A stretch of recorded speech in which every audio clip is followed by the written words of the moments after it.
Bismillahirrahmanirrahim. Assalamu alaikum and welcome to this episode of the Qarawiyyin Podcast. This is your host Sara and I'm joined by my co-host Aisha H. And how are you, Aisha? Assalamu alaikum, Sara. Alhamdulillah, I'm good. How are you? Doing well, alhamdulillah. And today we're actually joined by two honored guests. We're here with Sara and Noha from Spain. And how are both of you guys doing? Alhamdulillah. Thank you for the invite. Alhamdulillah. It's awesome to have you. And I do want to briefly introduce you guys so our audience just knows a bit about your background. So Sara K is a student in East Asian Studies majoring in Chinese and interested in Chinese history and politics, and is also a student of the Islamic Sciences. She's one of the founders of ACHIME, which stands for the Association of Muslim Girls of Spain, a Muslim girls association that seeks to create a comfortable environment where Muslim young girls can grow and acquire knowledge about their deen and society. And Noha Haddad is an emergency physician specialized in family and community medicine with a master's degree in emergencies, disasters, and catastrophes. She's of Moroccan origin and also a co-founder and former president of ACHIME, and she is currently finishing a master's degree in advanced studies on Islam in the contemporary European society. So Aisha, you met both of these sisters originally in Istanbul. So can you also give us like a backstory on like how you guys met?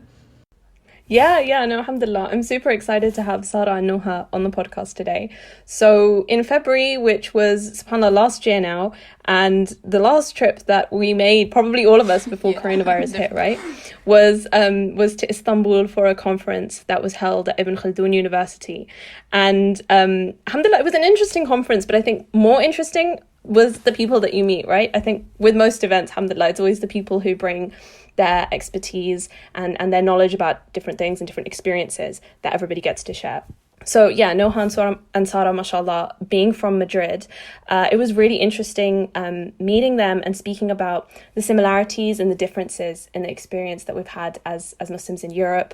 And there were many conversations, some of which I think inshallah we'll talk about today, that really made me feel like these are people who inshallah are doing great work, and we'd love to kind of support them in that by letting them speak to our audience about the kind of things that they've been doing.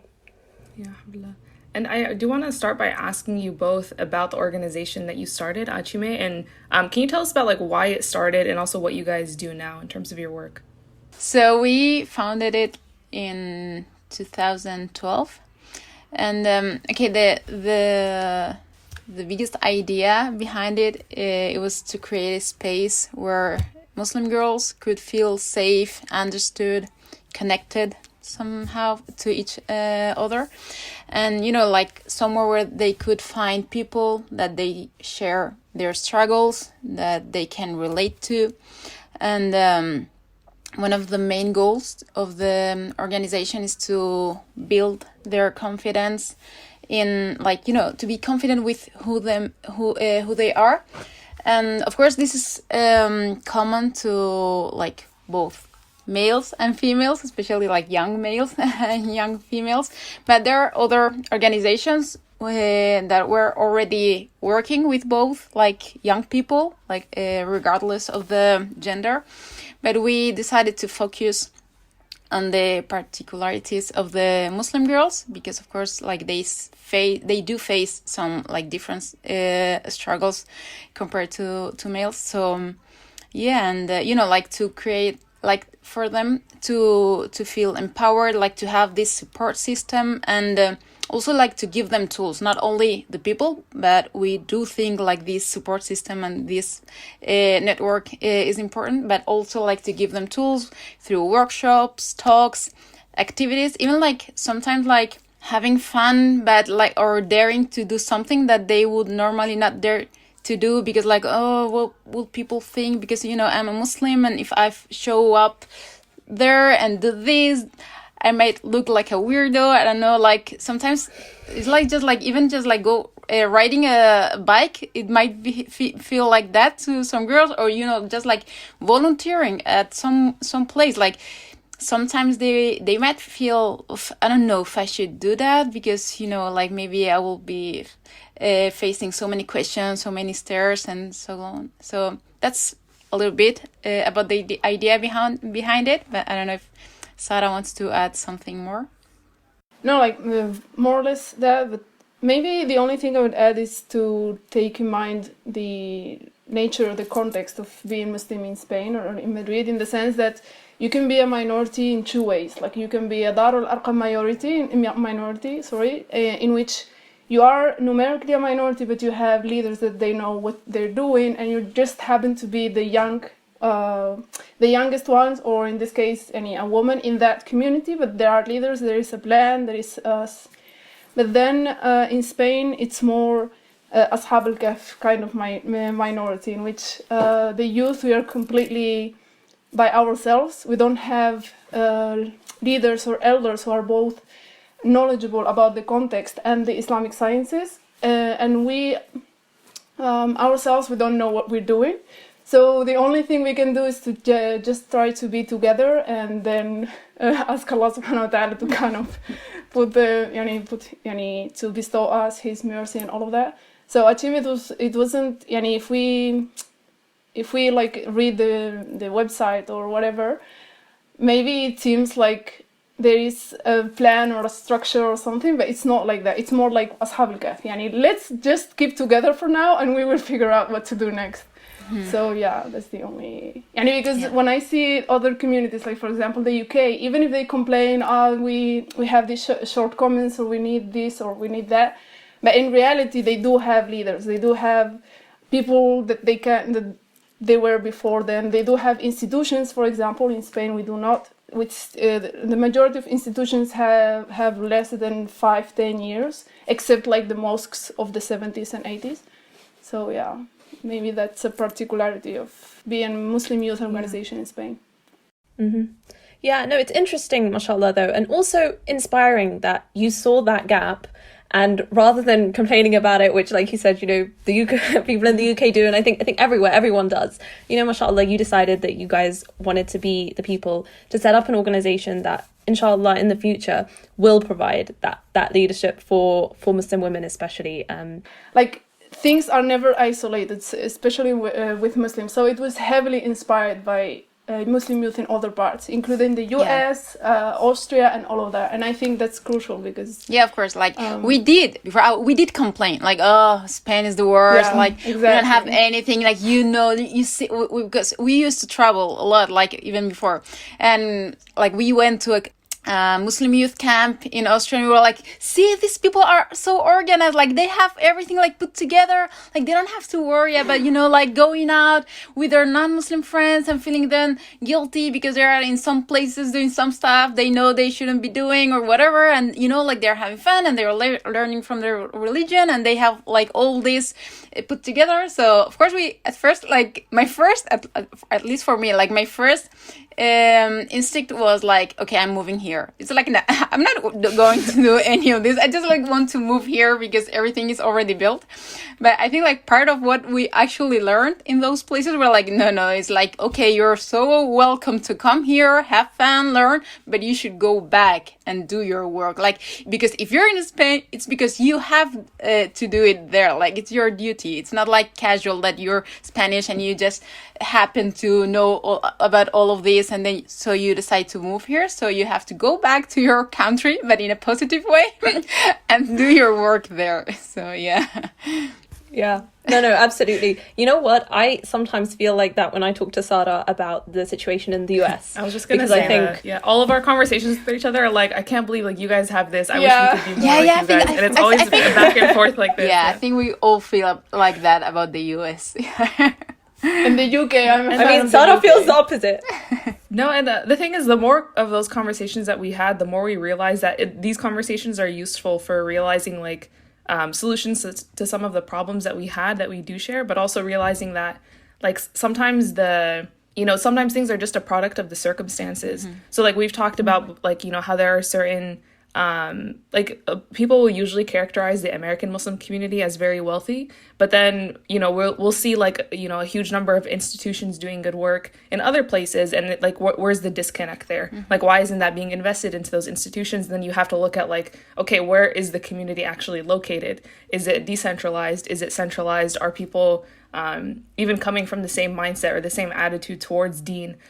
So all of these factors play a role, and these are things also that I think help us to not just become pessimistic and say, well, like, okay, that's the circumstances, we can't change it. But once you're aware of the circumstances, then you also become aware of like how to shape them.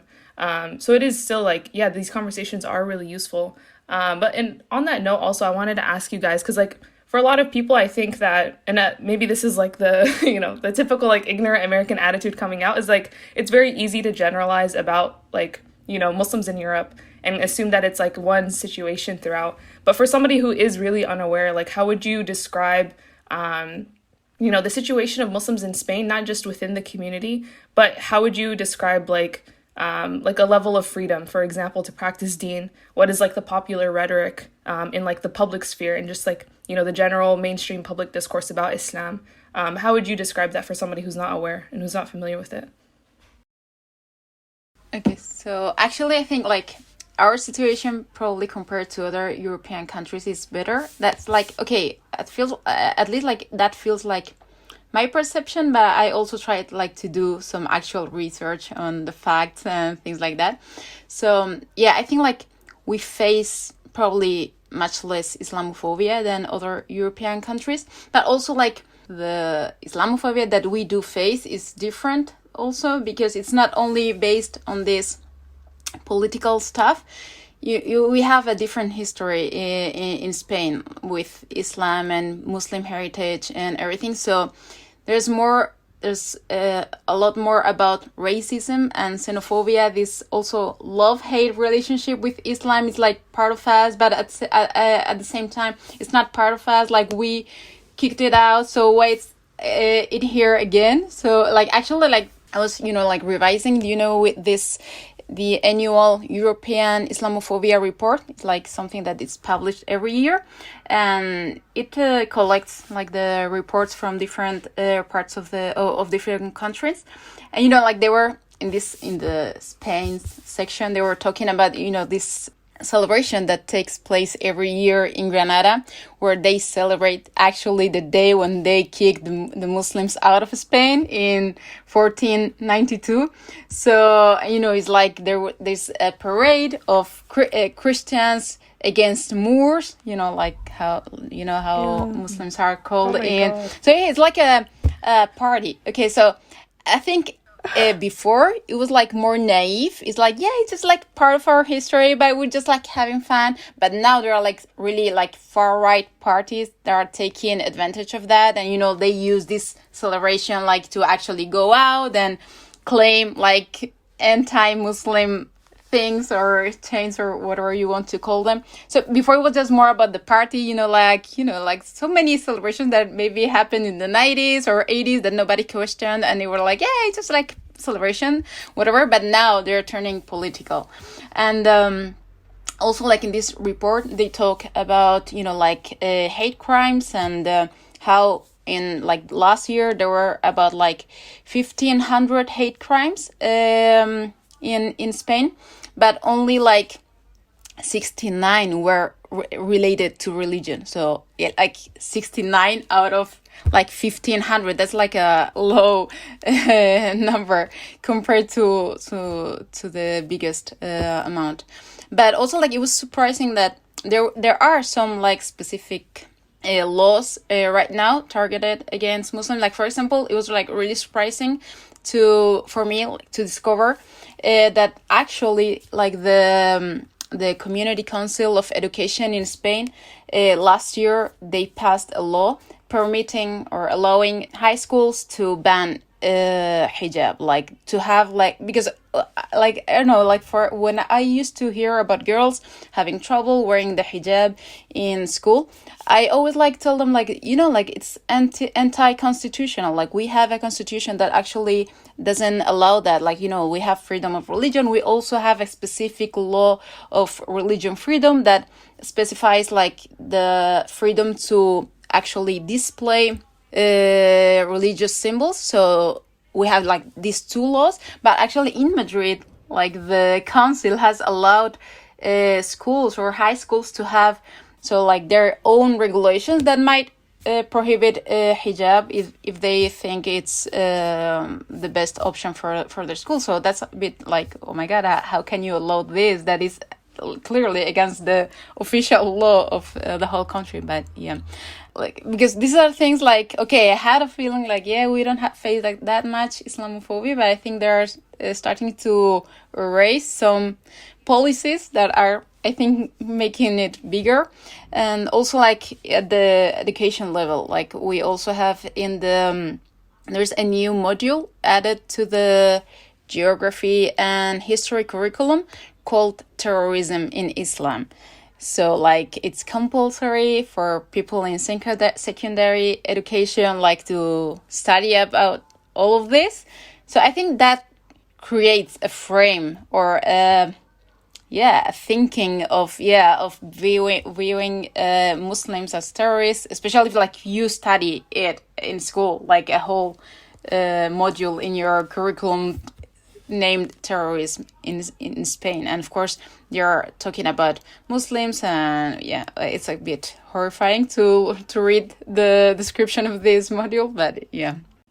So if I would comment on this with secular language, so to speak, I would differentiate between Spain, as you said, like what is the difference between the different countries and all of that, and the global trends, because the two things are separate. In that sense, Spain, like always, it has this history among all Europe, and Spain is very symbolic that it has this history with Islam, especially with Andalus. And it's very symbolic that Madrid is the only Western capital that was founded by Muslims. So it's very symbolic, Spain, in that sense. And it's a weapon that can be used in two ways. Like on the one side, Andalus, as Noha said, is the symbol that we Spanish people, we saved Europe from the Moors, from the underdeveloped Muslims.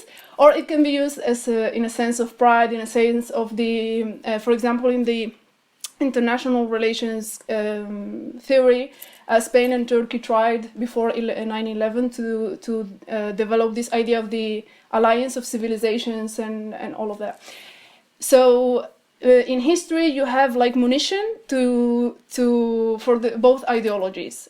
Islam is a positive thing for Europe. Islam is a negative thing in Europe, and the Spanish history is very important in that sense to justify any one of those positions. So when is one position used and when is the other one used? It depends, like always, on politics. But now, and from 2013, it started with 9/11, but especially from 2013, the global policy towards Muslims, like the counterterrorism, the CVE, the prevent, and all of that, is heavier than any political Spanish local interest. So all of what Noha has said about the mandatory Islam and terrorism classes, stopping you at the airport and all of that, it's more a European policy that Spain has to follow. And Spain has not started to reflect it like France, but it will get there. We will get there. And it's made in that sense. Like people who are now working in politics, like I have friends who are researching in that field, and it's not a secret. Things in the policy sense will get worse, and it's planned like that. And COVID was just like a pause in that sense. That shifted, because we have to remember that right before COVID, the political debate was all about Muslims. It was all about immigrants, but they meant Muslims. So in that sense, yeah, we can say that Spain is also in that trend of Islamophobia and all of that. But then my second perspective will be as a Muslim. Like Islamophobia, I never use this word. In ACHIME, it was to systematically veto any talk, and not veto, because I can't remember if we did plan to do something about Islamophobia or whatever, but I know that in my conversation with my halaqat and all of that, I hate that word, I never use it, because from the Islamic point of view, Islamophobia is an integral part of da'wah. Yani there is no way the Muslim community can develop without resistance from the outside. Like, it's a sunnah on the process, like in the process, like you can't skip that part. Yani it's just, and it's I don't know whether or not it's that useful to obsess about it, because we have to know that it's, yani, in fact, I liked Marwan Muhammad or something like that when I was watching a talk of his last week about France. He's from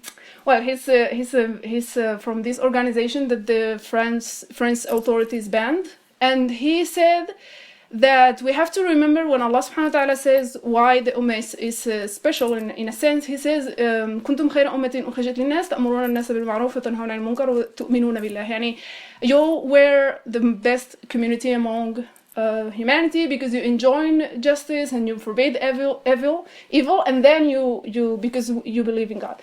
And that's not that also means that from the outside, the Muslim threat is not that they believe in God. It's the two other things. Is that you enjoin good and you forbid evil. So as he said, hijab was not a problem when the hijabis were cleaning your house. Hijab is a problem when the hijabis are in university or are in politics or something like that. And salat is not a problem when he's a factory worker. But salat is a problem if he is I don't know, in a university or a politician or whatever. So in that sense, Islamophobia, yeah, it's a bad thing and it will be growing, but I think it's a symptom of a very positive thing. Like the Ummah is getting any more. The trend of colonialism is like we are starting to lift our heads in some sense, and of course resistance will grow accordingly in that sense.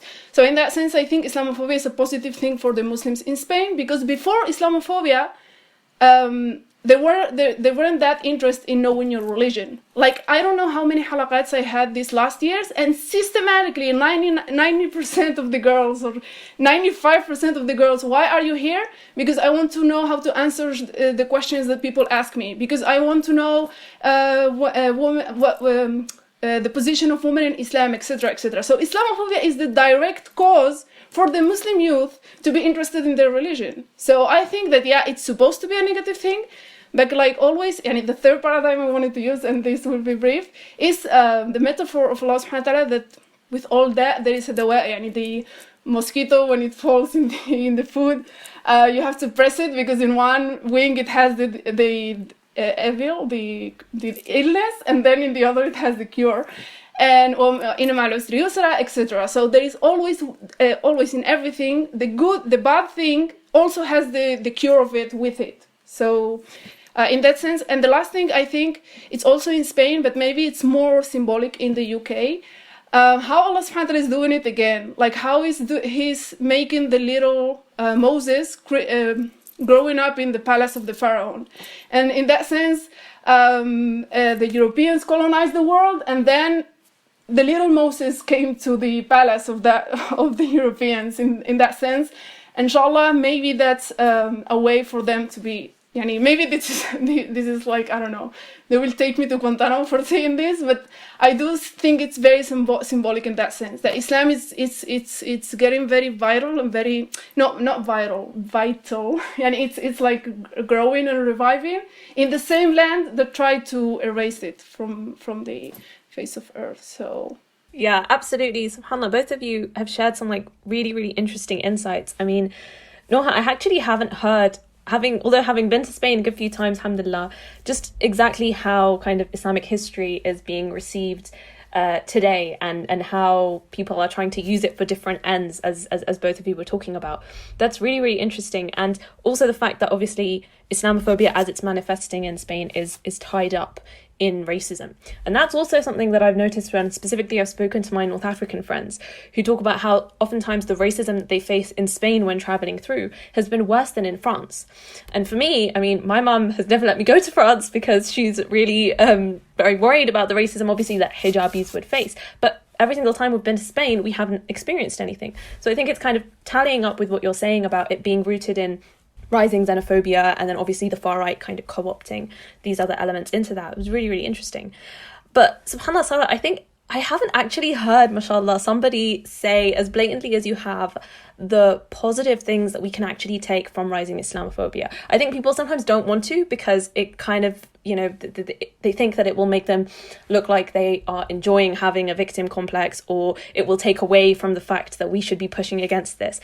But definitely in dealing with this on a spiritual level, you have to be able to recognize that this is actually pushing people towards Islam, and alhamdulillah, it's definitely had, I feel like if I was to plot this on a graph, this is like my economist coming out, but it would be like, you know, as Islamophobia and particularly certain policies towards Muslims in the post 9/11 era have increased, so has understanding of Islam and religious awareness. It's, you know, I think that's very clear in Muslim communities across the world, that when people under that persecution, under that pressure, people are determined to know more and be able to articulate things in a better way. And, you know, subhanAllah, the analogy that you gave of inshallah us hopefully being Moses in the Pharaoh's palace, you know, that is absolutely something that we should all aim for. Like, it just, I don't know, it's just, I haven't heard it like that, mashallah. It really gave me like a lot of clarity. But this kind of ties into a conversation that I wanted to speak about with you guys, which was when it was after the conference that we were at in February, and we were sitting in the hotel lobby, as I'm sure you guys will remember, and we were having a conversation with this Austrian lecturer who was essentially trying to convince us that as Muslims, we ought to expect Islamophobia in Europe. And he particularly cited the history of the Holocaust and said something along the lines of how, you know, look at how Europeans turned on the Jews who had been living with them for like 1,000 years, but it didn't stop them from literally putting them into internment camps and gassing them, and they had widespread support for this, not just in Germany, but obviously in several other Central European states as well. And he was basically trying to argue that regardless of how embedded you are in society, if you are threatening white European ideals and values, then it doesn't matter, you know, how well you speak the language of that country. It doesn't matter if you explain that, you know, you're wearing hijab because of even kind of stemming from like a liberal choice framework. The fact that you do means that you will fundamentally never be accepted, and your values will always be seen as in opposition to European values and ideals. So kind of in light of what you guys have said, do you think that the majority of Islamophobia that we're seeing now in Spain, but obviously in the rest of Europe as well, is motivated by an ignorance of Islam? Because I feel people sometimes argue that, and they think, therefore, if we just keep explaining Islam, then people will accept us. Or do you think that there is a deeper incompatibility at play? Sara knows far more about this, you know, the whole politics. So I'm just like going to say briefly what I think about this, and then let her speak about this. So like, I think like maybe at a population level, it might be caused by ignorance, you know, like, you know, just like not understanding and just like believing what the media portrays or what they are told Muslim represent or whatever. So I think like at a population level, probably yes, it's because of ignorance. But maybe like at a political level, I think the subject is far more complex than just like ignorance. I think there are like a lot of interest there. So I don't think it's only about ignorance. But yeah, I think it's obviously not about ignorance, in the sense that I think that Spanish people and other Europeans and Westerners, they're far more ignorant about Hinduism or about Buddhism or about any other religion that's actually also being used in other places of the world to do injustices. And they don't, you never see anything about those religions, even not religions, like maybe other things. And in that sense, it's obviously politics, and in a lot of senses. One of them is like the Muslim Ummah. I'm sorry for talking with these Jumu'ah khutbah terms. But the Muslim Ummah is the center of the world in every category you can think about. geographically, if you look at the world, the Muslim majority countries are in the middle of the world. If you are like, this is something that my non-Muslim international politics teacher used to say.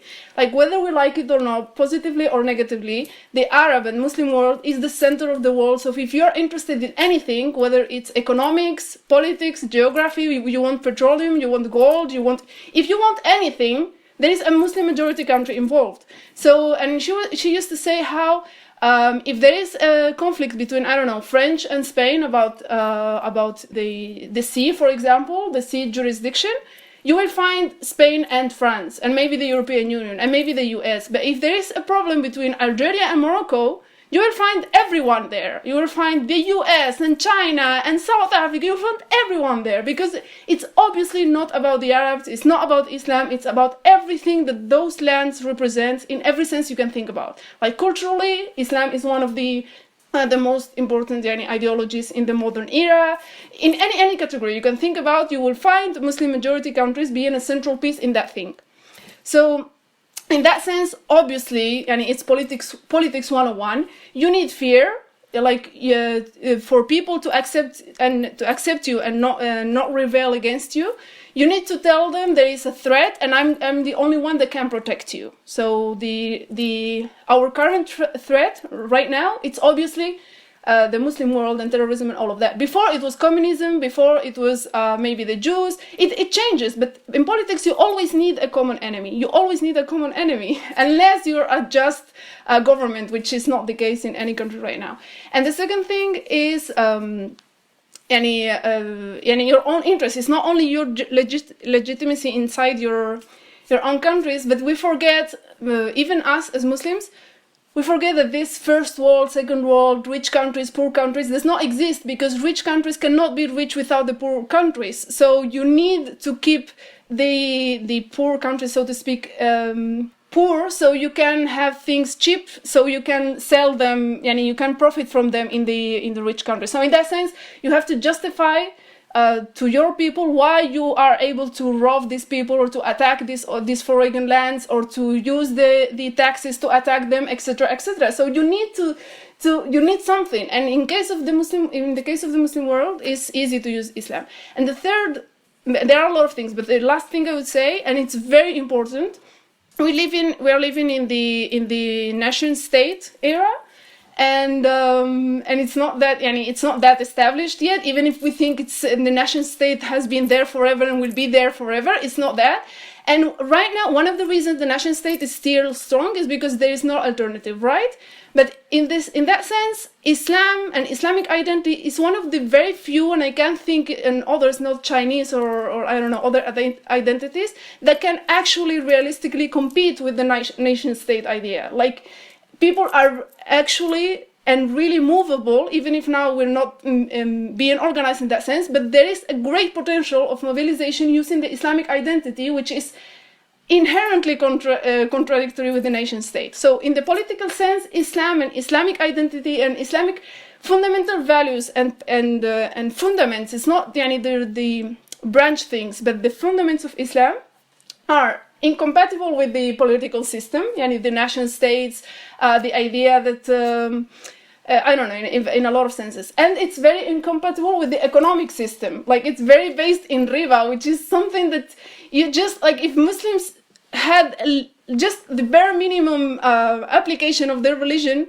and in all the modern system, in both its political sense and its economical sense, it's incompatible with Islam. So I think Islam is one of it's used as an excuse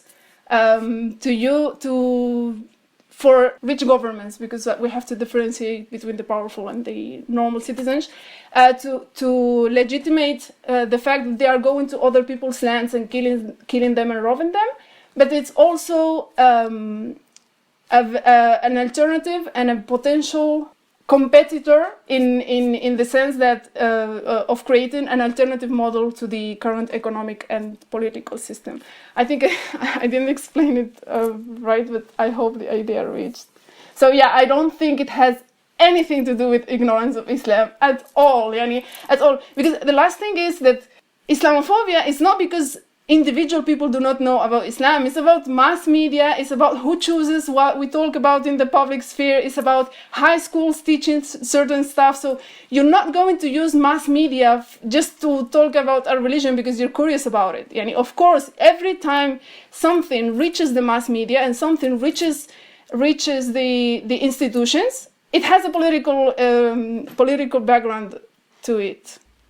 Yeah, no, everything you're saying, it makes perfect sense, and it touches on a lot of the, I like how incisive your commentary is, because I feel like we always get, when we try to compare different contexts where Islamophobia manifests, we get confused, because in some places, the rhetoric used to demonize Islam is that of religion. So it could be it can be religiously based, meaning it's not coming from a secular standpoint. So for example, like in India, what Hindutva, the rhetoric that they're using is not that of secularism. It's, it's Hindu nationalism being used to demonize Islam. Versus places like, for example, in the US, if Islamophobia is if it's weaponized, it's either, through the lens of progressive values or these general, liberal secular values. And then you have places like France where it's, it's all under the guise of secularism, but it's like a whole other level of secularism. It's like secularism on steroids, to the point where they, go so far as not to just point out the dangers, the perceived dangers of Islam, or the perceived incompatibilities of Islamic values with French values, but going so far as to mockery of, the most important religious, quote unquote, a religious symbol, which is the Prophet ﷺ himself. So it's taking it to this other level. So when you compare all these various contexts, it doesn't seem like there's one, thread between all of them that explains why all of these different ruling powers hate Islam and want to, demonize Islam or change it. So it can be, kind of difficult to, to pinpoint, is there a common cause, or is this just, is it just like xenophobia? Is it just that this is how people react to any minority? But when we look at, when we talk about it from the lens that you're explaining it from, which is, it's not about some degree of ignorance or just some kind of perceived incompatibility with values. But I think looking into a lot of the history of these places and the history of the relationships between, what were colonial powers and then the Muslim world itself, it gives more context to these things, because it's not that, if there was really just a lot of ignorance in France about Islam and Muslims, well, that doesn't explain how, Muslims make up such a big segment of the population. France's history in Algeria was not just of colonial extraction. It was a lot of intellectual, religious, educational propaganda targeted towards the religion itself. So you need to be knowledgeable about the deen in order to know what parts of the deen do we play with and twist and take away in order to get Muslims to stop being motivated by religion to oppose the colonial power or whatever. So it is, it has to do with actually having some understanding of Islam, understanding of, again, the quote unquote threat that Islam poses to the nation state framework, because it unifies people across those boundaries, right? I think what the difference is between all those contexts is the strategy. Then we all these people recognize this threat to their hegemony, but maybe they use different strategies in order to combat that. Again, threat, I'm using it because not to say that Muslims are posing immediate violent danger to anybody, but this is the rhetoric, right? And it's seen as at the very least an ideological threat, if not a physical one, in a lot of places. But also about what you said of French people, that's very important. Of French people having this tradition of knowledge about Islam. You can find some of the most knowledgeable people about Islam in European academia and US academia, and especially in France. So the only thing I wanted to add is that we should not forget, and it's related to this idea that Islamophobia is all about politics, that the majority of academicians in France, for example, are against Islamophobia, but they don't have access to mass media. So the Islamophobic voices and the academicians and specialists in the Islamic world and all of that are using that knowledge about Islam, because it's knowledge about Islam what triggers Islamophobia. Like you said, you have to know Islam and you have to know Muslims to know what to use against them. So these knowledgeable people, the majority of them are not Islamophobic. It's just that the ones that are have a big access to media. You know, like this classical alliance between media, the economical powers, and multinationals and all of that, and politicians. And I just wanted to clarify that every time I say the Westerners, the government, and all of that, the powers, the hegemony, I always mean the people who are making the decisions. I don't mean of course, I don't mean the citizens. Like here, anyone that has studied humanities or social sciences in university, at least, know that the citizen has nothing to do with any rational reason for why that's happening. But I mean also, a lot of people. In academia and a lot of specialists, maybe even journalists, are not Islamophobic, and one of the proofs is when this thing happened in France, the ones that signed a petition against what the government was doing to this platform against Islamophobia in France and all of that, the majority of them weren't Muslims. They were non-Muslims, French academicians and all of that. So yeah, no, I agree. I think this is always a case of, and especially perhaps in Europe, it's about state governance of the public sphere and state trying to assert control over religion. And it's interesting, actually, because in light of, obviously, Brexit, I've seen some people kind of talking about this and trying to kind of integrate this Islamophobic angle as to, is Brexit actually a positive thing for Muslims in the UK because we're distancing ourselves politically from Europe, and perhaps some of what we're seeing in France and in other European states won't consequently be implemented and copied and imitated in the UK. And they kind of approach this by looking at the different forms of liberalism. And Anglo-liberalism, they characterize as kind of a more hands-off approach, which is, to be honest, not necessarily all that positive as well. I'm not going to kind of say that Anglo-liberalism is absolutely fine. It's not. I think it's a more hands-off approach, but I feel like it's more about a securitization of values from below. So we've had a big conversation in the UK, as we are seeing now in France as well, about British values. What are British values? And then trying to establish if kind of your average Muslim on the street or Muslim children, Muslim schools adhere to what are those British values. But it's not that the state is then going to necessarily come in and assert control over that. Whereas in continental liberalism, as it's been characterized, it's really about the state aggressively assimilating people into a certain mode of life. And the state has essentially predetermined what is the most free and equal way to live. And obviously, this is very obvious roots in the French Revolution and its conception of la cité in that form. And to be honest, I think we're seeing the evidence, from what you guys are saying in Spain as well, but definitely in Austria and Denmark and Italy and Switzerland, where there have been policies enacted against minarets, obviously against niqab and hijab, the adhan, and then other kinds of, very overt manifestations of control of Islam. But to be fair, we're seeing that in the UK as well, but in a slightly different way, I think. I don't think we'd ever go as far as to have something like, mosques being closed down or banned. But then again, have mosques not also been under scrutiny? Has the UK not been trying to, I don't want to say infiltrate, but get intel on Muslim organizations in order to control what they are saying and know who is active and then surveil those kinds of people. So very, very similar strategies all in all, but perhaps not, again, as blatant in the UK, which is quite kind of as well quintessentially British, kind of snake in the grass kind of attitude, as opposed to, what the British did in India. People compare this very much in colonial era, right? Like France's behavior in Algeria versus British in India. Both did crimes, but one's crimes were a lot more complex and well hidden.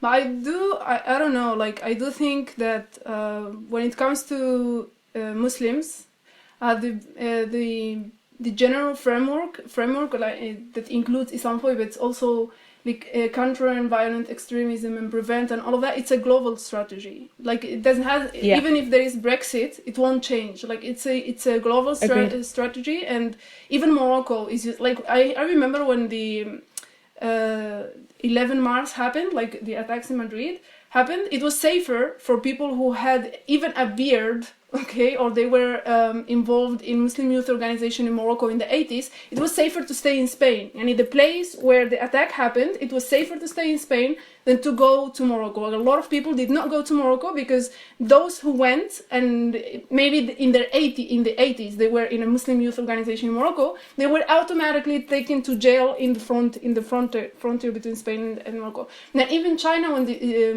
China has a lot of ways of talking about the Uyghur thing, but it also started to use this terrorism thing when the US started using it. So I think it's a global strategy.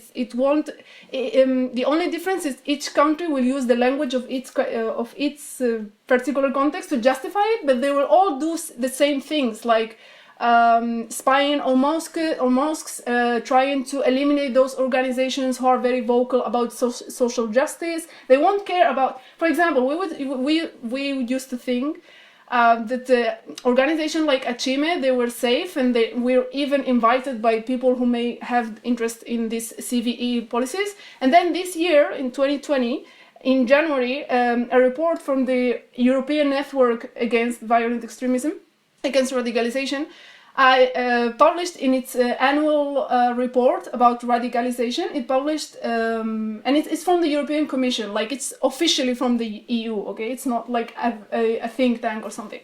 Published its annual report, and one of the things it said in the report is that they were discriminating against women, and they didn't take into account women organizations as also a possible focus for radicalization and all of that. So you can see that this trend is a global trend, and it has a justification, as I said, that has nothing to do with whether you are a confessional country, a licensed country, a multicultural country. It has nothing to do with that.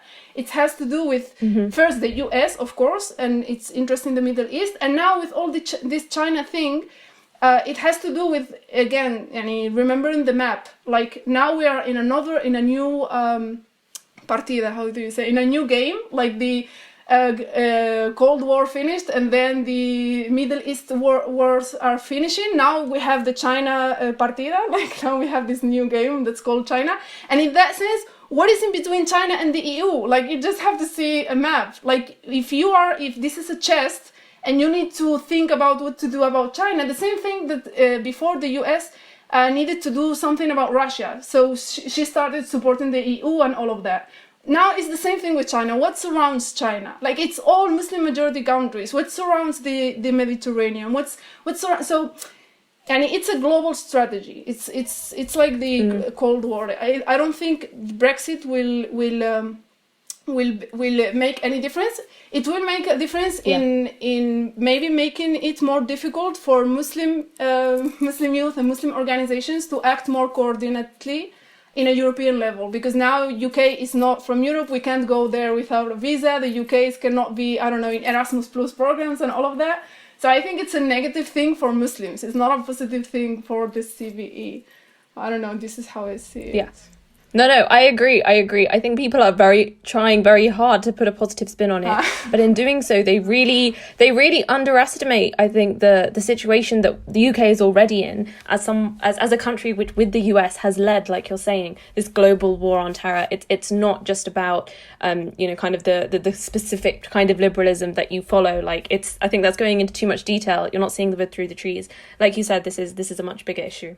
No, and following from that, in terms of this being a global strategy, right? Even though we see it manifesting in different ways, it's interesting to see how Muslims then are responding to the different ways that it manifests, because in places where you have less of that, less explicit rhetoric trying to combat Islam, because again, if terror and the war on terror is the global rhetoric that's being used, either people are, explicitly implicated in that and there's like no way for them to escape. And this is where you see like a lot more like violent clashes and a lot like just more severe repression against Muslims. But then there are places where it's actually a lot easier for Muslims to escape that rhetoric. So for example, in the US, where the most there's a convenient way to kind of just like be the exception to that rhetoric, which is to be the like assimilationist Muslim, the moderate progressive Muslim, the okay Muslim that's like not a threat to like American values, that isn't foreign.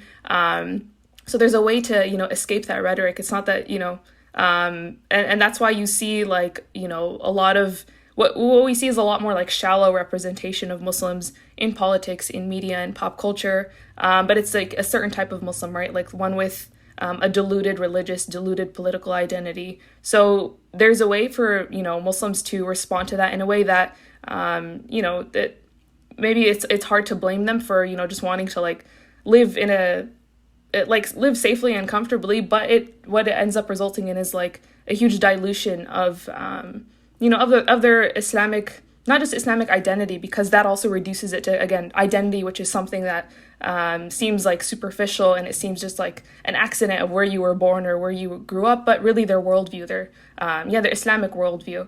So that's how it is here, at least. But you both have worked with, again, like Muslim girls, Muslim youth, and I want to ask how you perceive, you know, Islamophobia in Spain, in Europe more broadly, affecting Muslim youth and their mindset and their worldview. Okay, so I think apart from like the positive side that Sara mentioned, I think like, yeah, that was a very interesting insight to it, like to see or realize that there are definitely more people interested in their faith or understanding it better, not just like practicing because of their parents or whatever. But I think like, yeah, there's also like, of course, a negative side to it, and especially like on Muslim girls.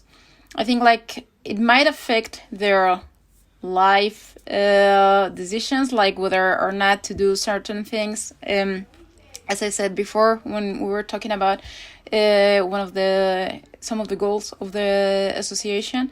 So like, for example, I know like we have seen that like from like specific girls that come to our organization, like some might not be interested at the beginning in pursuing some certain careers or paths or whatever, because like they're assuming like, you know, yeah, I could do all this effort, try to be like the best one in this field, but maybe like I won't be accepted, I won't like reach as far because of my hijab, or even if they're not wearing hijab, just because I'm Muslim, so it might be complicated, so I might just as well choose another thing, or, you know, like settle down for something you know, easier, or that I know for a fact that I could do. And also like the other side, like some people might not be able to choose, like some girls, like a more modest or lifestyle, or even to choose to be stay-at-home moms or whatever, because, you know, I might be deemed as, you know, like not unintegrated, or, you know, like oppressed or very conservative or whatever. So I think like at a certain point it might influence this kind of behavior, like not really being able to be whatever you choose to do, or however you want to express your faith, or even your like ambitions or whatever. So I think at that level it might have an impact, even if like, yeah, we do like see girls like forever that come to an organization, or not only ours, to other places, and maybe they understand, or they see like it's not that bad as it sounds, like, you know, like, yeah, you're a Muslim, so you can basically do nothing about it, like you're going to be targeted forever or whatever. So sometimes like, yeah, they feel empowered, and they realize that they can somehow overcome all those stereotypes and still try to live however they feel it's better for them. Alhamdulillah. Yeah, I would say that, I don't know, you meant the youth, or also specifically to women? To young women, yeah. Women. In that sense, I think it's very important to remember that women was and are and will always be one of the most important battlefields in any war. Even if it's ideological, it's physical, it doesn't matter. Women are always a weapon and a battlefield, always. And in that sense, again, the mosquito with the positive wing and the cure wing. In that sense, the negative one is everything Noha said. You like the same. I know people who will not study at the career because they think they can't work in that field because they wear hijab, and also this sense of feeling that you are, and if you just feeling that your options are very limited and all of that. But at the same time, I think we should trust, like, I personally can see it. I know that a lot of people may not see it now, but they will see it in the future. Allah's wisdom, in the sense that it's an honor to be the standard. I don't know, is it said the standard in English? Like in this war against the Romans, in which Rasul Sallallahu Alaihi Wasallam named 3 people. If you die, then the second Sahabi will pick it, and if you die, then the third Sahabi will pick it. That's called the standard.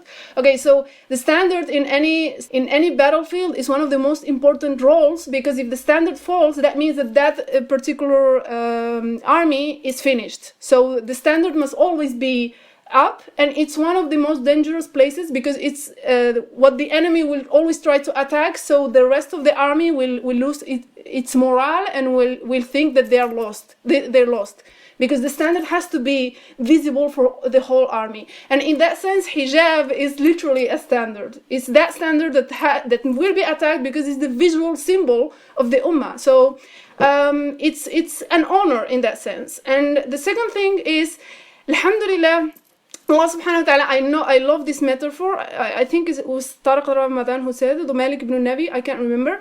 But the Ummah before colonialism was like Sulaiman alayhi salam when he was dead, but nobody knew he was dead until the termites ate the cane, so it fell. And in that sense, the Muslim Ummah was dead, like Sulaiman, and then the colonialism was those termites that ate the crane, ate the Ottoman Empire, ate that last thing, the thing that symbolized the Ummah body, and then it fell. And in that sense, alhamdulillah, and there are a lot of positive things about that attack to women in particular. Women, where we can now talk about Aisha and talk about Sahabiyat and Ahadith, but the reality is, it is true, until recently, women were limited to the home. Like, women in the Muslim world were blatantly ignorant about Islam.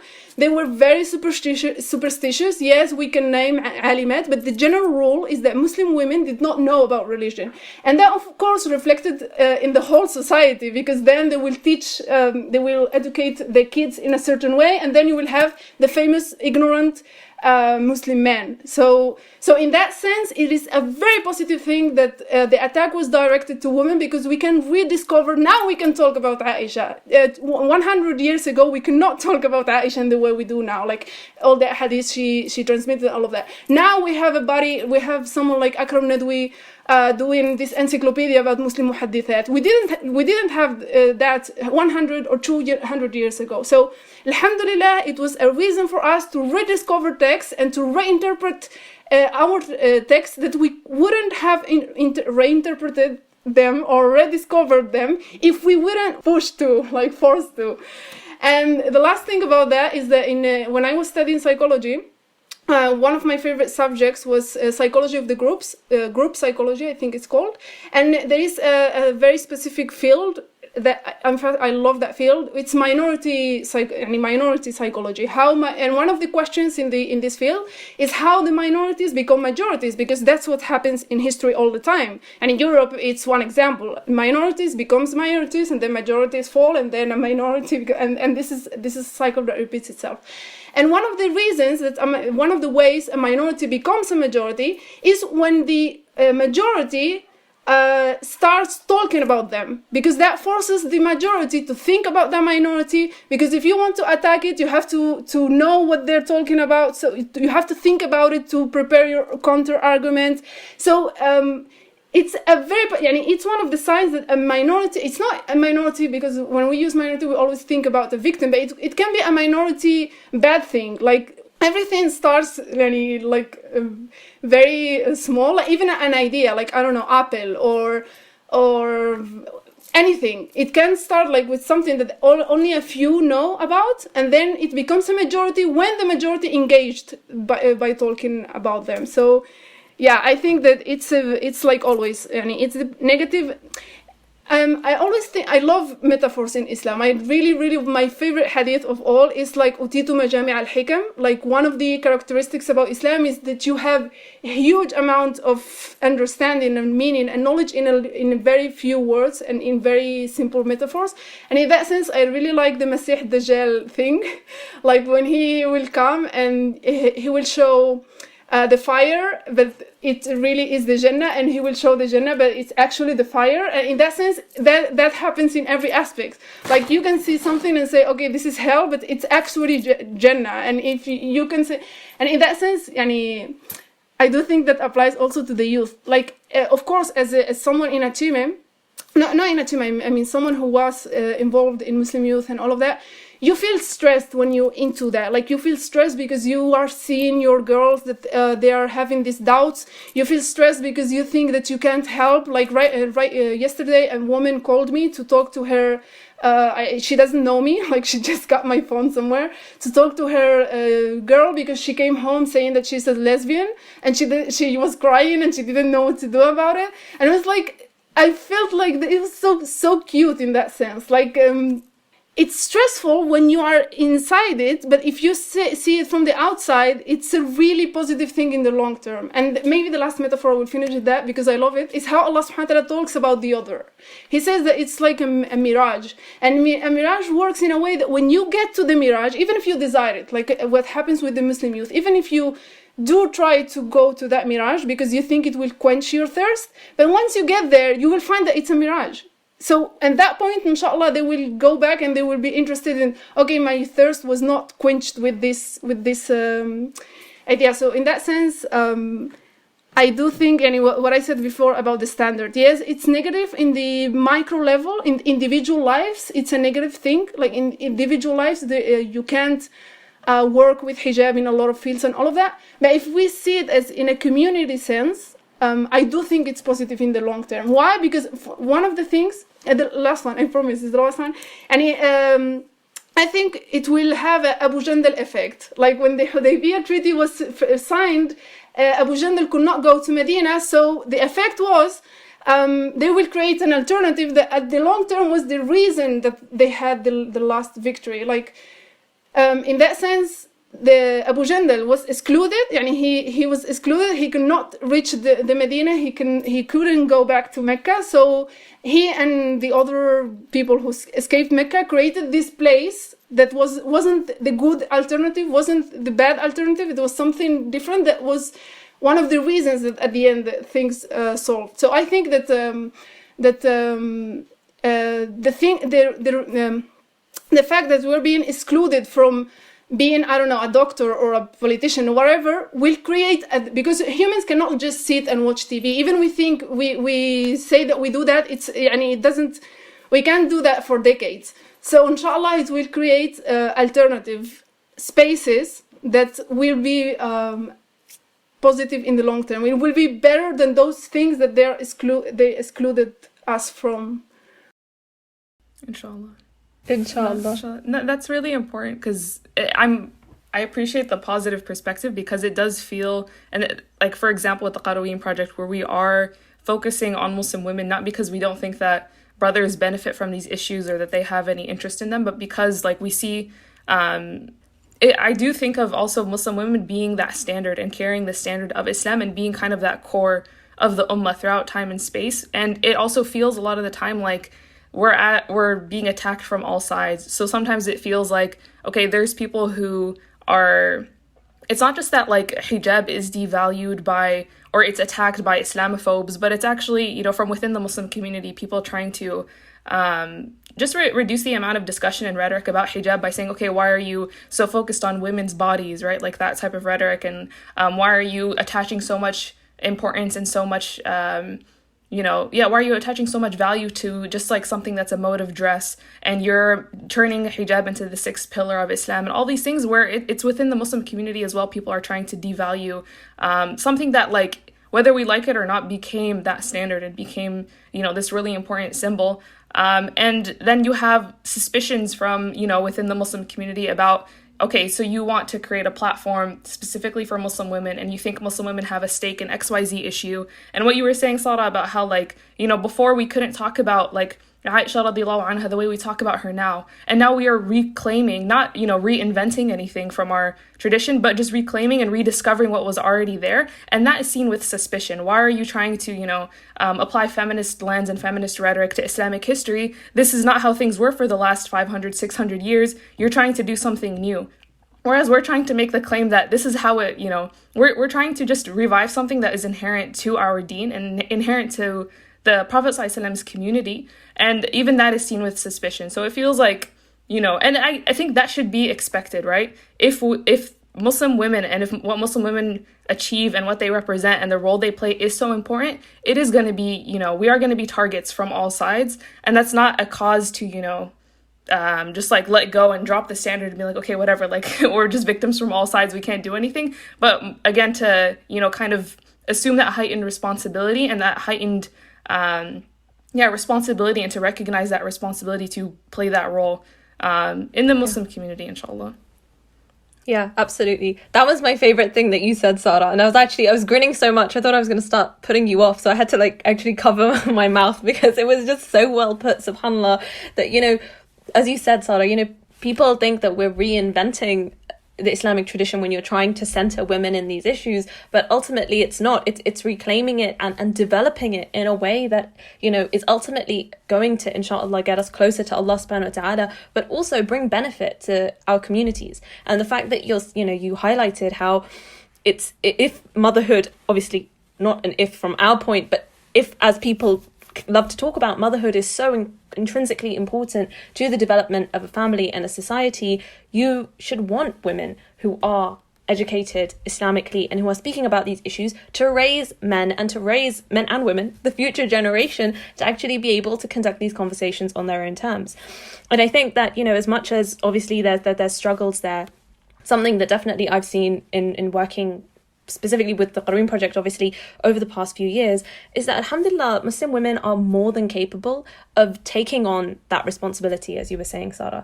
I feel like generally Islamophobia and, after 9/11, it produced, first of all, a very reactionary discourse where Muslim women were thinking about, oh my gosh, we need to prove ourselves, we need to show that just because we wear hijab, it doesn't mean that we can't do X, Y, Z. Look, we're normal too. Look, we got to break stereotypes, blah, blah, blah. But now I think that people are breaking out of that. And sometimes people kind of break out with that, and it's sometimes not about it. Okay, fair enough. They're not focusing on appeasing the Western gaze anymore. But their rhetoric kind of shifts to kind of showing our authentic selves, or showing ourselves as balanced enough to criticize the West, but also criticize the East. And then they kind of bring up the kind of language that you were talking about, Sara, of, why are we so obsessed with women's bodies, and try and apply that to people's focus on hijab and all kinds of other things. And obviously, I think that's an area of tension, which we're still reconciling. But I do see as well many Muslim women who are interested in breaking free of those constraints that have been imposed upon them and conducting this discussion where it's rooted in Islam first and foremost, and they're kind of setting the agenda, they're setting the tone. And I always find it just so ironic that despite Muslim women, especially in the UK, not being necessarily involved with a lot of Muslim organisations at senior levels, or not being on a lot of event panels and things like that, they are nearly always the majority in the audience, the majority at, Islamic courses, they're the majority at university Islamic societies. And alhamdulillah, I think that's a good sign, because it shows that their desire is there and that sincerity is there. And, ultimately sincerity is what we fundamentally need to get through, inshallah, any test. But to bring you back actually to something you were saying, Sara, about I thought it was very interesting that you brought up the metaphor of Sulaiman alayhi salam and his staff, him leaning on his staff when he died, and people didn't realize until the termites destroyed it. That was very interesting. And it kind of reminds me a little bit of another conversation that we had when we were in Istanbul. Actually, the first one we had, because we were all on the same table together, right? And we were all of our groups were asked, what is the greatest challenge Muslims face globally? And our table, pretty quickly, that was how I was like, yes, I got a good table, alhamdulillah. Pretty quickly, we all identified that, okay, up in kind of the major 3-4 challenges is the lack of Muslim authority globally. And I'm interested to hear how you guys think that impacts local Islamophobia and how essentially that is tied up, and all of our experiences are tied up in a lack of, or a presence of, to some degree, who knows, a regional and global Muslim power.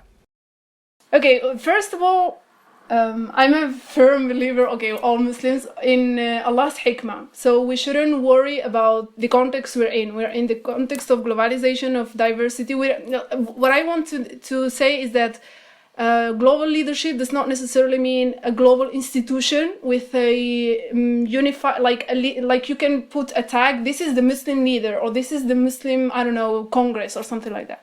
So I don't think that's necessary in that sense. But it will be more like a global, more than authority, like leadership in the sense that where are we headed? Like to have a vision in that sense, even if just a global like Islamic discourse. It does not have to be a person or an institution, like just a mission. For example, when you study China, yes, of course that Chinese nation is built from the up to down. But the thing is that a normal Chinese citizen outside have this feeling of China is headed towards X, Y, and Z. And the Americans also have that vision of America, the greatest country. Europe also constructs that vision of we are the protectors of democracy and the values and but what is the vision for Muslims besides protecting Islam? Yeah, but Islam was not. I'm always. I always think in one of the first scenes in Sira, which was actually before Am al-Fil, when the grandparent of Rasul Sallallahu Alaihi Wasallam, he went to this Habasha guy, I always forget his name, and he told him that I'm not here to protect Kaaba. Kaaba has its Lord that will protect it. I'm here for my camels. And in that sense, we don't have to protect or defend Islam or explain Islam, but we actually have to protect ourselves when we are going to Allah subhanahu wa ta'ala to tell him what we did with the Islam we know. In that sense, if we ask ourselves what is our mission, it won't be to clarify Islam in the sense of defending it. But in this, what I mean is that we lack this global vision, this global goal. Like we as Muslims, we are headed to this place, and then we will think each country and each individual how he will provide for that vision. But the thing is, like what you asked about local Islamophobia and how it's connected to global trends and all of that. I think it just reflects that, and it reflects that weakness of a lack of feeling that we are not victims. Like we're really not victims. It doesn't matter if people die or if we are insulted or whatever. We're not victims. Like by definition, if we are Muslims, if it is our belief that if we are following the religion of Allah subhanahu wa ta'ala, we are in the strong side. So I think it's needed a psychological shift, not an institutional shift or something like that. So in that sense, I would, for example, if we talk about Islamophobia, I would like to have a leader like the Rasul Sallallahu Alaihi Wasallam that when he, of course, like we all like that. But what I mean is that when they were digging the trench and this army that was outside, this confederacy of non-Muslims that were trying to wipe out Medina. So the army was bigger than the whole population of Medina, including women, children, all of that. He wasn't like, okay, look how they hate us, and look at how their language against us, and look how everything they're saying about us. No, he was like digging and saying, I can see the balconies of Kisra, I can see whatever in, like he giving them, like you can, as Muslims, you're seeing an army that's bigger than all of you, but he as a leader was not focusing on the threat. He was focusing on, don't worry, Danny, we are headed to something bigger than this. So I do think we lack leadership in that sense, but at the same time, I really think we are on the way. Like, I don't think, I wouldn't use the word lacking. We're not there yet, but we are in the process. Like, I remember myself when I started in this in like 15 years ago or 20, and the situation is far, and it's way better. Like, I can't believe it's way, way better than before.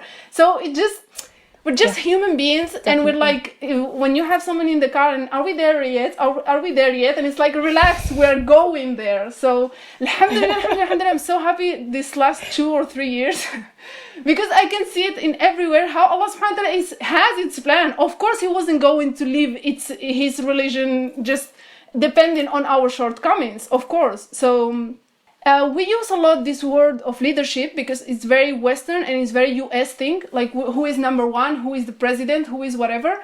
But actually, I never think about leadership. What I think we really need is a network, in the sense that we are a Ummah, we are united towards one goal, but we are a lot of things looking towards that goal. And in that sense, when I think, for example, in China, present China and also imperial China before, when the state was being authoritarian towards the people, and he didn't let the people intervene in politics and all of that, what happened, this is like early imperial China, like before Christ, before Christ and all that. What happened is like families and people who were related, and scholars, Confucian scholars and all of that, they used to have their own networks. They were like, okay, we can't serve the emperor, we can't be in the imperial court. So they in their houses and all of that, they started to have their own networks to talk about the things. They started helping each other, giving sadaqah, charity to each others, having these networks of friendship, of family, of kinship and all of that. And 2 centuries later, those networks and those spaces were more powerful than the imperial power, and they overcame the imperial power. And the same thing is happening with modern Europe. Modern Europe is a result of networks in the Renaissance, and it's not it's a result of minorities that networked in the Renaissance and the 18th century and all of that, and then it overcame, or it overruled, or it took out the powers then. So I think the first step is not looking for a Muslim leadership, but the first step is to strengthen Muslim networks, like networks of people. And networks, I don't mean institutionalized networks, like building the Muslim UN. I don't mean that. I don't think that would work. But I mean organic networks, like people knowing each other, talking to each other, hugging each other, and having salam, and having places in which you can touch, maybe not now, but you can touch the people. And I always think and say, and it's also said in Chinese politics that I'm using the Western world politics. It's not used there as politics, but the thing is, the most durable or the most reliable contract is a child. So the best network is like marriages and friendships and all of that. And the most firm and reliable contract between 2 parts, it's family and friendship and those kind of ties. It's not institutions. Institutions can be corrupted, can be eliminated, and all of that. So I do think that places like Turkey and Europe, maybe we'll talk about this later, like what is the role of Europe, but one of the things is to catalyze and to make spaces in which different Muslims from different parts of the world can see each other and know each other. Like here we are Moroccans and not Moroccans, but people from, like our parents and our grandparents did not know anything about your parents and your grandparents. So Europe also provided that, a place where Muslims from all the world can have contact, and then. Yeah, I wanted to say, like, in line with what Sara was saying, and of course, I think, it would be really delusional from us to wait, like, for a super Muslim country to save all the Muslims in the world. Like, I think, like, it's somehow what everyone is expecting, or at least the generation of our parents. Like, for example, I see my parents whenever something happens, they're like, where are our Muslim leaders? Where are these, like, kings and presidents and everything, like, from the Muslim countries? Why aren't they doing anything? But I think, like, we do need, like, maybe intellectual leadership, but not like an academic level. But, like, I think we all are feeling this at this, like, meeting right now. Like, if we all heard these words of encouragement, of positivism, and, like, feeling like, oh my God, yeah, we're not doing so bad. Like, we can do, like, go better, like, do better. Like, it's not all so dark. Like, if we all heard all of these, like, talks in a, like, regular basis, like, I think we all would feel more encouraged. Like, I think, like, even, like, some of us had this the lack to be raised like that. Like, for me, for example, like, I know for a fact that the reason why I pursued my studies, and I didn't even think about like, I'm hijabi, I'm Muslim, what people are going to think. Is like, because my parents never brought that up in the conversation. They're like, yeah, you can do whatever you want, like you can be the best one, you can do whatever, you can do this, I want to see you on the TV, I want to see you here, like they never even thought about the idea, like, maybe you're a Muslim and a girl, and we didn't even go to school, like how can we think you can do all of that? But they never even thought about that. So I never thought about that. So like for me at first, when I heard Muslim girls or Muslim like people in general saying, yeah, but we're Muslims, we cannot do this, or for me it was like, wait, what do you think about that? Like, what do you even like put that thought before even trying, or before even like working on, like, why do you start with the negative or outcomes instead of the positive outcomes? So yeah, I think like we need intellectual leadership at that level, like to hear these talks and like to feel, I don't know, like I think if we had like Jum'ah khutbas every Friday addressing things like that, like, for example, like I really liked like when Sara used the metaphor of the Muslim women as standards of Islam, like, because okay, we all have heard that metaphor before, but usually in a more paternalistic, protective way, and actually it usually makes you cringe, like, no, don't go there. But like at first I said, I was listening to Sara, I was like, oh my god, the standard? I don't know if I feel like really confident with that metaphor, but then I was like, yeah, we are the standard, but like we should demand people treating us like that, because they might say it, but we don't really feel like the standard, even if in our community. It's like a standard as you never see a standard in a, I don't know, like in a closet, like really protected and covered up, like so nobody sees it or nobody touches. It's like, no, you are proud to show it. So I think like if we really acted like what it really means, like to have women as a standard and to be like really proud of us in general as a community with this kind of mindset, will be like, I think, more productive or bring us further than just like waiting for some president to fight the whole world in the name of Islam. So yeah. And now that Noha said about as women also inside any problems that we face also inside our own communities, I was it just reminded me of a conversation I have with my siblings lately about Muslim women who are suffering from domestic abuse, and how one of the problems is not the existence of domestic abuse. It will always exist. But how the community is like, you can hear the screams in the street and nobody will get out. Nobody will go out to do something. The maximum thing is just to call the police, but the majority is like, we can't intervene in that sense. So we're talking about how you need networks, because you need a woman that if she's suffering in a sense, she can go to a community that will help it. She won't feel like shame, or she won't feel that she will be tagged or something.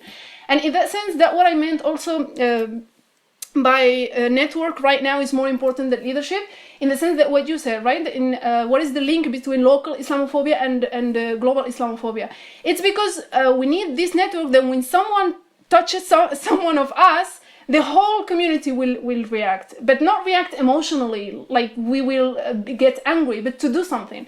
And of course, as a student, and one of the reasons I'm passionate about what I study, like Chinese history and politics and all of that, is because you can see that some things are laws, because they're repeated in every context. It has nothing to do with Muslims or Europeans and all of that. And in that sense, I loved one research I did about how Chinese university students are how they mobilize politically, because they're normally very apathetic politically. But there is one thing that does trigger them, which is Chinese nationalism. They're never triggered about things like, I don't know, human rights or I don't know, money, or they're never triggered about that. But this thing, which is Chinese nationalism, it's like, in 1 week, you will have a national campaign against that country or that, I don't know, it happened with Carrefour, it happened when the CNN said something negative about China. You had, in weeks, you had the whole country, and it's 20% of the world population. You had a whole country boycotting the most important sponsors of the CNN, until CNN publicly asked for forgiveness in the same hour spot than the critical, the critiques that it did in China. They did it with this Real Madrid. I don't know if it's Real Madrid. This football player, Ozil. They did it with. What I mean is that university students, they're not Chinese politicians. They're university students that they have these networks in which when somebody, no matter how powerful it is, attacks China and it says something negative about China, it doesn't have to attack. You just have to say something negative about China and you will have massive losses, economical losses, because they will boycott that thing. Like China is not a rich country yet in every part. So when Carrefour, I can't remember what they did, but when it upset the Chinese people who needed that wage, they wouldn't go to work to Carrefour, to the Chinese Carrefour, just because Chinese nation was more important than their own economic. So that's what I meant with that networks are most important than leadership. They're like intertwined, but in our understanding, leadership is not chosen. And in our understanding, you start from below, and then the first thing that the Prophet ﷺ did was to make the Muhajirin and the Ansar brothers, and then he went to write a constitution and all those institutions and stuff. So the first thing is to have this network in which one, you can get that when somebody is bullied, the rest will effectively give a response. And the second thing is what Noha said. Like when I travel, I find I love to see things that we talk about them here as big problems and solvable problems, and then you will see that in another place it's their strength point, and our strength point is their weak point. And it's like we only need to connect, and we don't even need to create things. Like we can. That's why I wanted to do the comment at the beginning about ACHIME. Like sometimes you have a problem here and you find the solution another way. So the last metaphor I will try to finish with is the human body metaphor. Like when the Prophet ﷺ says that the Ummah is like a body, it doesn't mean only that when the mu'mins are like a body, and when an organ is hurting, the whole body has fever and pain. So in that sense, it doesn't mean only to empathize emotionally, like to feel, oh, the poor Palestinians, all the poor Uyghurs, but it's also a very real thing. Like if one of the parts of the Muslim Ummah, for example, the Muslims in Madrid are suffering, the consequences will be felt in the rest of the Ummah. It doesn't matter if we are conscious about it or not. But in that sense, I wanted to bring this metaphor for another sense. How do you cure the body? When there is an organ that's hurting, it's not the organ that it cures itself. Its other organs are compensating for what that organ needs. So for example, maybe you have a problem in the brain, but then it's the heart that will pump more blood, and it's the skin that will try to keep the water from going out. I don't know how it works. But the thing is, sometimes the solution of your local problem is something that must come from another part of the world. So so I think we really need, sometimes we don't need to create things, sometimes we just need the networks, we just need to know that to connect what I said before, and to make in the same space, like Noha said, to have like these annual meetings of Muslims all over the world, but not in this fake institutionalized things in which you just sit to eat, but these meetings in which you really get to talk and know each other in an organic way. Yes. Yeah. I just want to add. I wanted to mention one thing about when it comes to creating these networks and creating networks of people who not just know each other, but also can organize and then take some sort of action. It's not just that, when a bad thing happens, we express we get an emotional response to it, but we have some way of forming a strategy and then doing something. And that requires what Noha was talking about in terms of, a lot of the role that organizations like ACHIME play is to help Muslim youth to gain confidence. And this is something that really, it frustrates me, and it's difficult to, I think, articulate sometimes, because what a lot of people will kind of use to, to shut that type of attitude down is to say that, okay, well, like it's to chalk up confidence to actually arrogance and to like not knowing your place and to thinking that like you play some role in this like grand, you know, scheme of what is actually the qadar of Allah. And it's a lot of like spiritual blackmailing to get people to, you know, no longer see their role in, you know, in, again, like coming up with those solutions and seeing themselves as the sources of those solutions for whether it's their own community locally or another part of that Muslim body, right?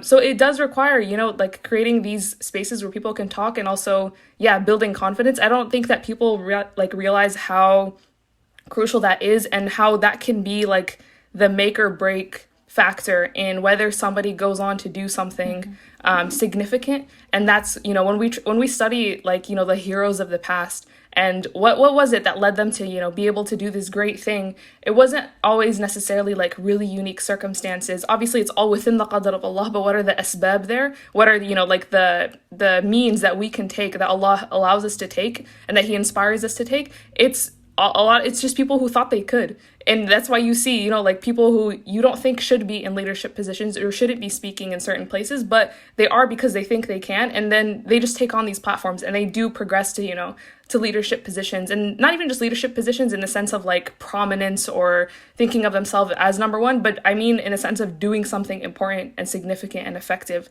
So that is, you know, I don't think we should undermine the importance of something as, you know, it sounds as simple as just like, oh, building the self-esteem of like Muslim youth or Muslim women, but no, it should not be undermined. It should be seen as, you know, this crucial factor for all the other stuff that we're talking about, building, you know, Muslim networks, building a source of authority, whether it's intellectual or otherwise. I think that that's a crucial factor that, you know, we can't work without it. We need it. It's not the only factor, but it's a crucial one.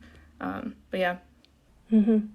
Yeah, I completely agree. I think, you know, as you've just said, networks are so important because if and when that leader does come, when, I should say, be hopeful, when the leader does come, you know, if people are not prepared to listen because there hasn't been enough cultivation of the self, enough cultivation of the community, then ultimately you're still not going to get anywhere. And even then, if people are going to listen, you know, the constraints and the realities that are on all of us right now and will be in the future mean that one person coming is not going to be able to solve everything in the world. Like, it's not going to be kind of everything magically is solved and everybody is happy. And I think sometimes we underestimate the power of the networks that we do have. And I think that recently was shown when sort of Muslims around the world decided that they wanted to boycott France after obviously the publications of the awful cartoons. And, you know, subhanAllah, in a day, you know, France was having to issue press releases pleading with people to not boycott their goods because it severely affected their primary exports. Having said that, I think obviously we need to recognize the limitations of that strategy as well, and I definitely see that strategy in terms of boycotting has failed in the case of China, for example, where, you know, it's the most we can do to really stop buying brands that we know are directly using enslaved labor from East Turkestan. But otherwise, every single thing we have has some kind of product in it that has been originally sourced from China. And for me, though, this just shows that we need to have a multi-pronged strategy to what we're talking about. Networks is a fundamental part of that. But at the same time, I think always expanding our political imaginations is true as well. Kind of going back to what you were saying, Sara, about what we're seeing now in Europe is the product of thinkers and intellectuals and networks from the Renaissance. We need to play it for the long term and think about what exactly then is a long-term solution that's going to be sustainable, because this isn't working in this regard. And, you know, I think it's clear the impact that Muslim leadership could have on the situation of Muslim minorities in other countries. I always kind of look to the example of Israel, which has campaigned against anti-Semitism in Europe on behalf of Jewish minorities living in those countries. And ultimately, that is something that can't really happen when Muslims don't have a representative authority. Yeah. I know that obviously Turkey has done a little bit because Turkish citizens in Germany were facing a lot of racism and pushback at one point. But otherwise, there's not someone to speak on behalf of Muslims. And so that kind of does pose an issue. But I think that kind of that big question aside, which perhaps we'll save for another day, inshallah, it kind of leads me into sort of, as we're coming towards the end now, one of my final questions for you guys in terms of what future you see for Muslims in Europe with these challenges that we're trying to face and trying to deal with. Sara, I mean, you know, you mentioned earlier that you do see Spain as going down a route similar to what France is doing at the moment. I don't know what you and Noha want to expand on those things. Mm-hmm. Yeah, maybe at a political level, I think we can expect things like or Islamophobia to keep growing or to keep spreading, but I don't see that necessarily as completely negative. Not negative, of course it's negative in itself, but I don't think Muslims are just going to sit down and they're not doing anything. I think Muslims are also working towards fighting that Islamophobia. I don't think it's just we're sitting there seeing how it grows and we're not doing anything. So I actually see light in the future of Muslims in Europe, because I do see Muslims working and doing some kind of taking the steps, I think, to open up the space for Muslims in the future, and not just sit down and play the victim or whatever. I think they're taking the I don't know, the control or kind of the situation. For example, here in Spain, we do see like Sara said, maybe 10 years even or 20 years ago we never saw a Muslim woman in politics, but we do see it here now. And it's not necessarily the kind of Muslims laid back Muslim whatever trying to make everyone happy, but they're confident Muslims talking about and portraying their Islam without any lack of confidence. I don't know how to explain it deeper. So I do see or there are a lot of things that we can see they are moving that we didn't have some years ago. So I don't think the fact that Islamophobia growing is going to cover the efforts of Muslims. If anything, I think it will just make them stimulate them to go farther or bigger or whatever. So yeah. So I actually don't see it I see a bright future for Muslims. I just my only fear is because of course we're Muslims and we're in the West, and we see some of the negative things that affect in general our societies as Europeans or whatever, liberalism or whatever, that can affect and can shift the priorities or the values. So I think that more threatening than Islamophobia itself, Muslims maybe going running towards that mirage as Sara described it before and failing for that. But so I think that will be my biggest concern more than the other thing, making sure our faith is rooted and our values are strong, and then I don't worry that much about the maybe negative context around us if we are we have our values still protected or deep. I think that for me is the central thing, to remember the big picture. That's the most important thing about being a Muslim. The most important thing about being a Muslim is to have a global picture, which is this La ilaha illallah, why are we here, and all of that just organizes everything else. And in that sense, I really like the ayah of Ali Imran that says that when they were surrounded, and he was Allah subhanahu wa ta'ala said, it says those unto whom the people said, verily the people have gathered against you, therefore fear them. But this only increased the believers in faith, and they said Allah is sufficient for us and He is the best disposer of affairs. In the sense that what I meant by Spain will go on the same road because it's a global strategy and all of that. For me, that's just a fact. And the short term, it may change the policy. It's just a fact. But it doesn't matter, because the problem is not what they do. That's not the problem. The problem is how it affects us and how we respond. Because as believers, we believe that the winners and the victims and the strong ones has nothing to do with armies and politics. It has to do with who is doing the right thing. So it is a mercy of Allah subhanahu wa ta'ala that He is not going to give us victory until we are at the standards that we should be. And in that sense, I really like this conversation with Musa alayhi salam and Fir'aun. When Fir'aun he's like, who is your Lord? And Musa is like, my Lord is your Lord and mine, and is Allah. And then he's like, look at him, Fir'aun he started criticizing Musa itself. Like, who look at him, he can barely speak properly. And Musa does not defend himself. He keeps on the same message. And my Lord is the one that created the heavens and the earth. So the thing is, what should worry us, or what should be our focus or our point of concern, is not what the others will do with us. It's not about what the governments, which policies are they going to use, or how are we going to respond. It's about us as a community.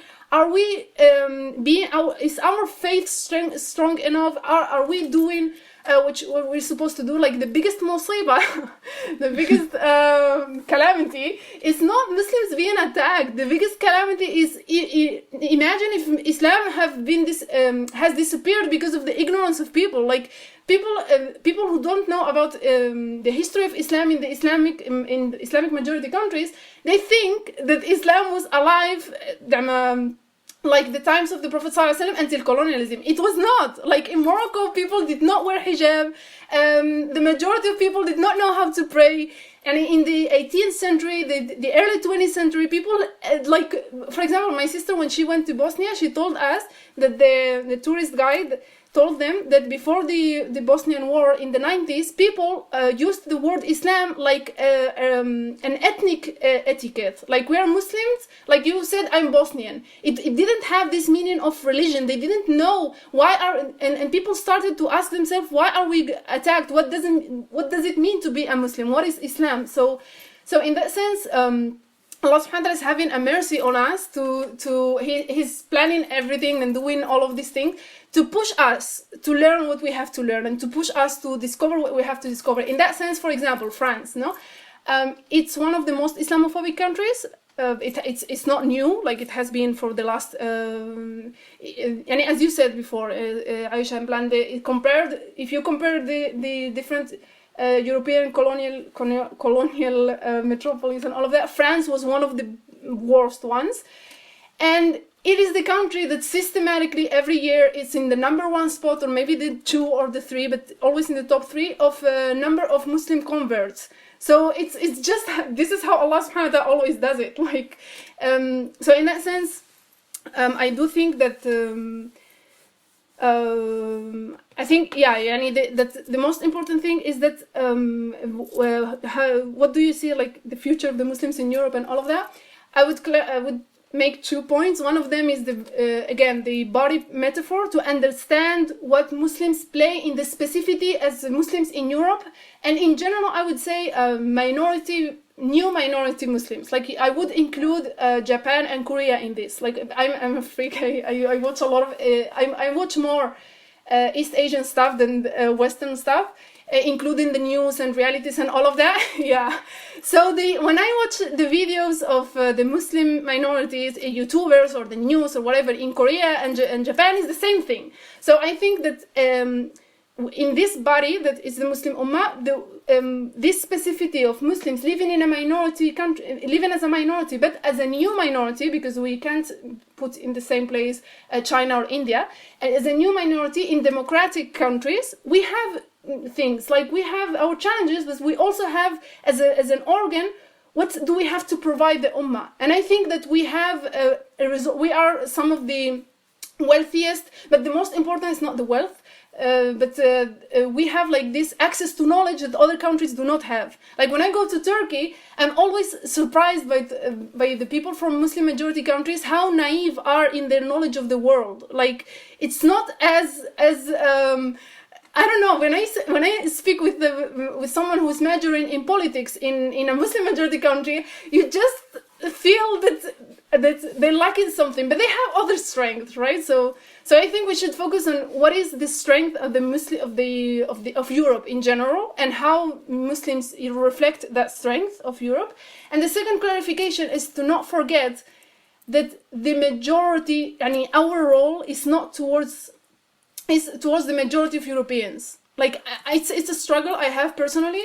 Because like here I'm speaking about, I think it's barely positive and all that, but of course in my daily life it's a struggle, of course. Like I hate going on the train and people making comments and changing seats, and I hate not finding a job because of hijab. I hate those things at an individual level, and it's a personal struggle of mine. Like I have to plan it, I have to watch videos about this hidden cameras in which Spanish people do defend I don't know, immigrants when they're attacked and all of that, to remember and to remind myself that the majority of Spanish people are good. So because I emotionally feel I'm at a defensive mode. Like I feel I want to get out of here. I want to leave to Istanbul. I don't want to stay here. But at the same time, it's like, no, the majority of the Europeans here are really ignorant in the positive sense. Like you really can't change their minds. So we should not let any I really loved this fatwa. It's not fatwa. This comment of Jonathan Brown about you can have a fatwa for anything, no? But sometimes you have to think for the bigger picture. And I really love that when the Muslims were kicked out of Spain in the 15th century. There was this fatwa that you can fake to be a non-Muslim, and you can live as a non-Muslim, drink alcohol and eat pork and all of that, because keeping Muslims in this land, in Andalus in that time, was more important than this shara'i of not eating pork and all of that. So sometimes we have to think not only in the individual negative consequences of that, but what can we offer the world? But like what I said about Musa alayhi salam, like sometimes you try to ignore the attacks. Like you don't be like a bull when you put this red thing in front of it, it reacts to it.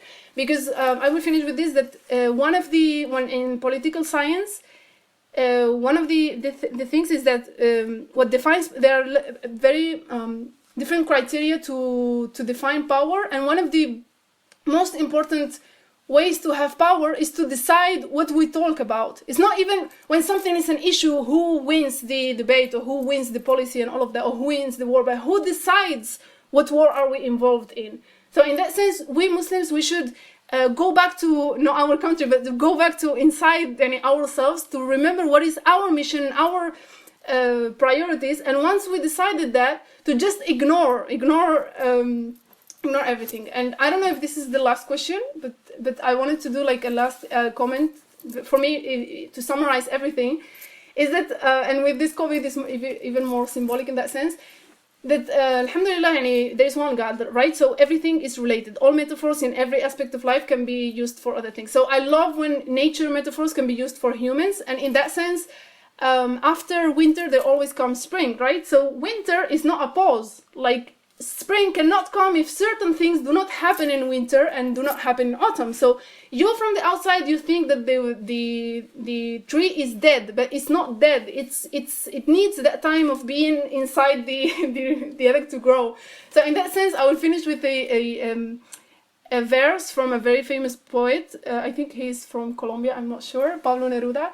And he said that they may cut the flowers, but they cannot stop the spring. So we do have to have that idea that no matter what they do, we're not failing. It's Allah subhanahu wa ta'ala waiting for those of us to be at the level of at the standards, at the high standards that He...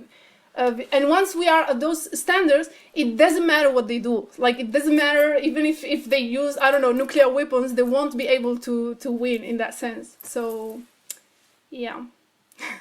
To summarize, because I finished with a comment that's not related to the question, what the future of Muslims in Europe is is not to be the best Europeans in how the Europeans defined it, in the sense of, I don't know, to be the president of Spain or whatever, but to get to know more our own religion in Europe, and then be the best human beings in Europe with using the Islamic standards of what the best human being is, not the European standards. Like, not to have like this, oh, alhamdulillah, we have a victory because we are in political positions, or we have a lot of money. No, those are not the Islamic standards.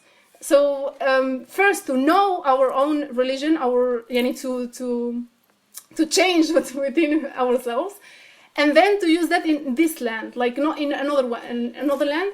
And to remember what Allah subhanahu wa ta'ala said, because I love, in Islamophobia, I really love Surah Ali Imran for Islamophobia. Like every time you have to think Islamophobia, to think about the verses of the battle of Uhud, sorry.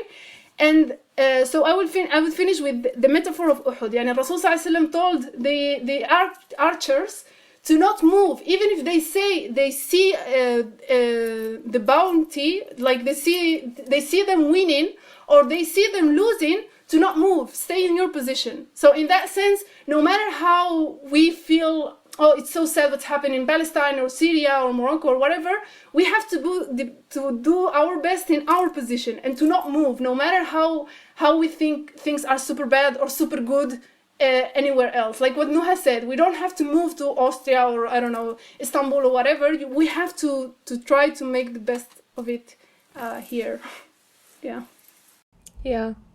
Yeah, absolutely. I think it's just so important to remember, as you guys have said, Allah puts us in different places for a reason. And sometimes we need to be thinking about, what is our purpose in this place? Why did Allah put me here? What can I bring to the environment that I am in and make that productive?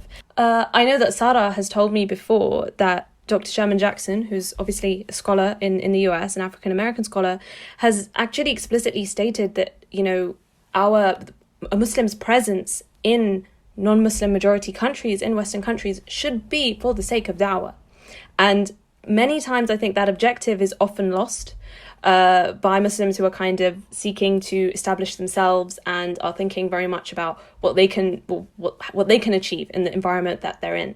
But it's very important to realize that this is a duty that has been placed upon us, more so than Muslims obviously in Muslim majority countries. That is something we're going to be accountable for, and sometimes centering that as the purpose of whatever Islamic activities we are involved in is worthy of remembering when we're going through testing times.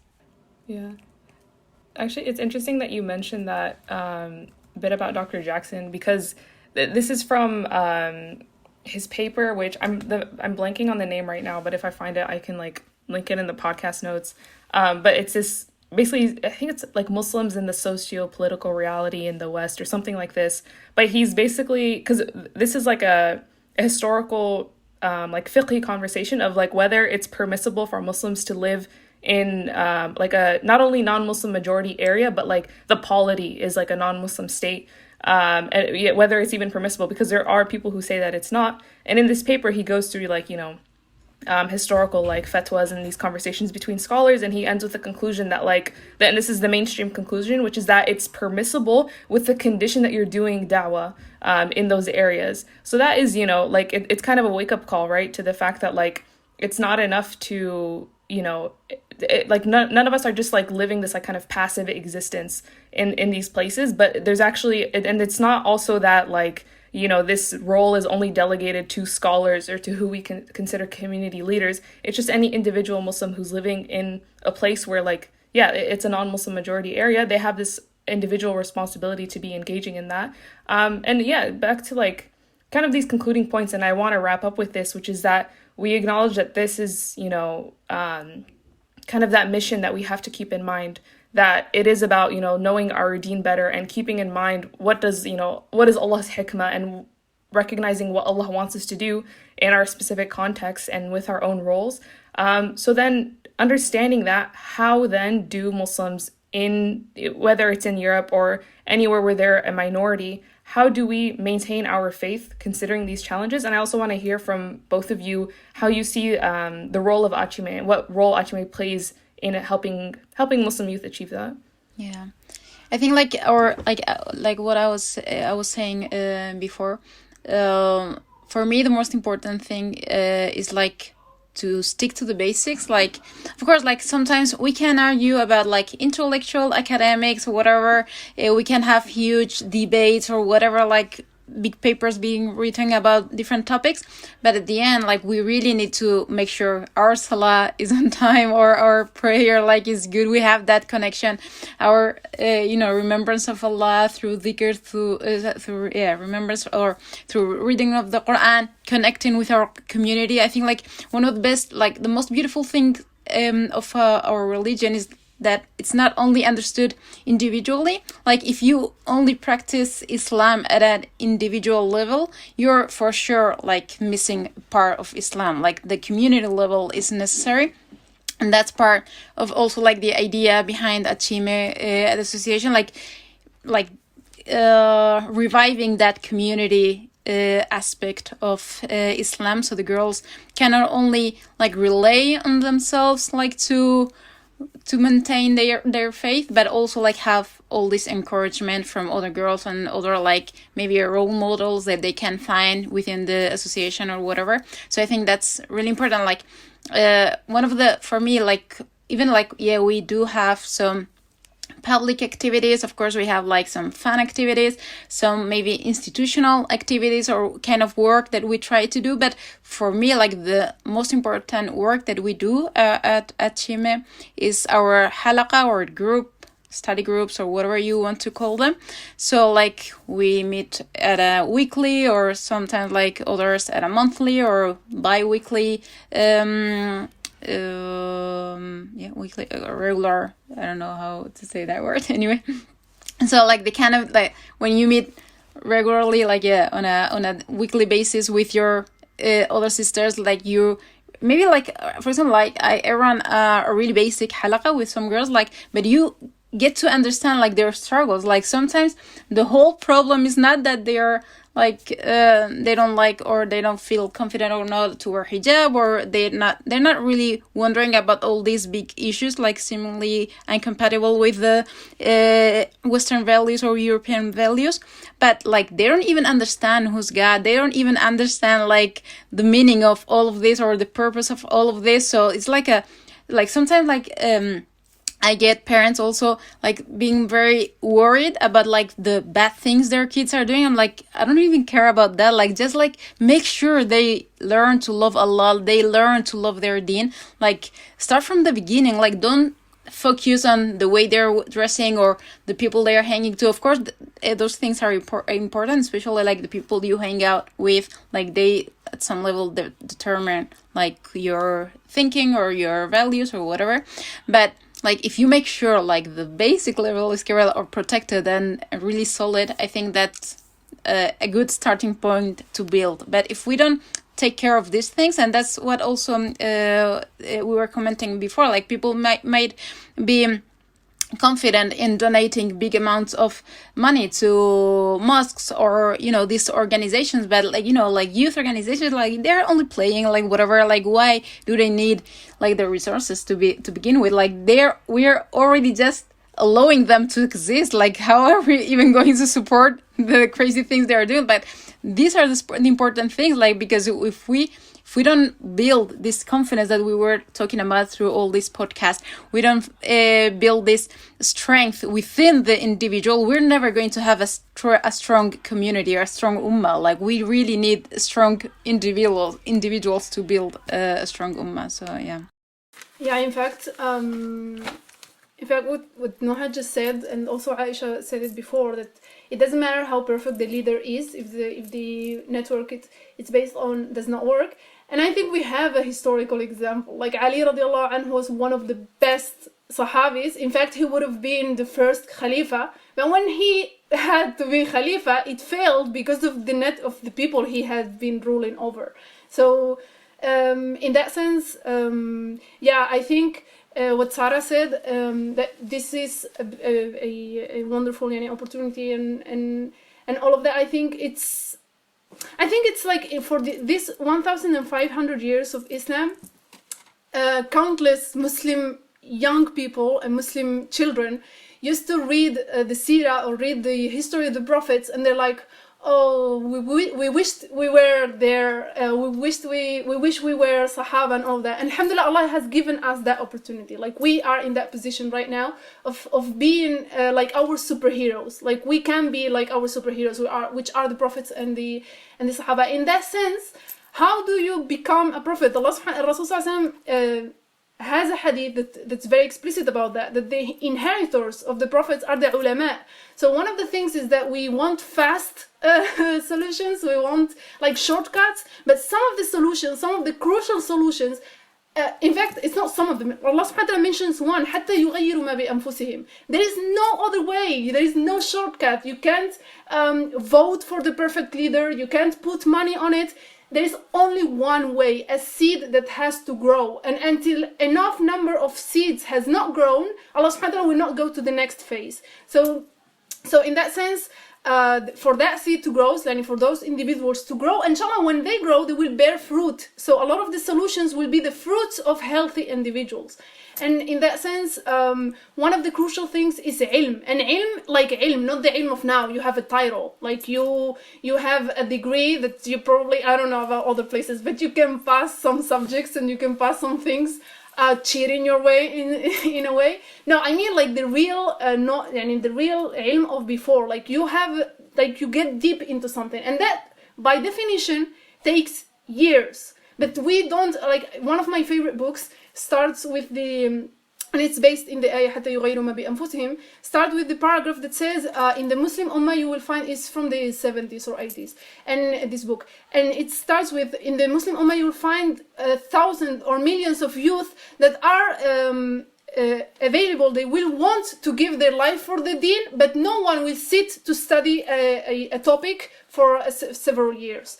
And I love this book. I love it because it has a lot of beautiful ways to understand things.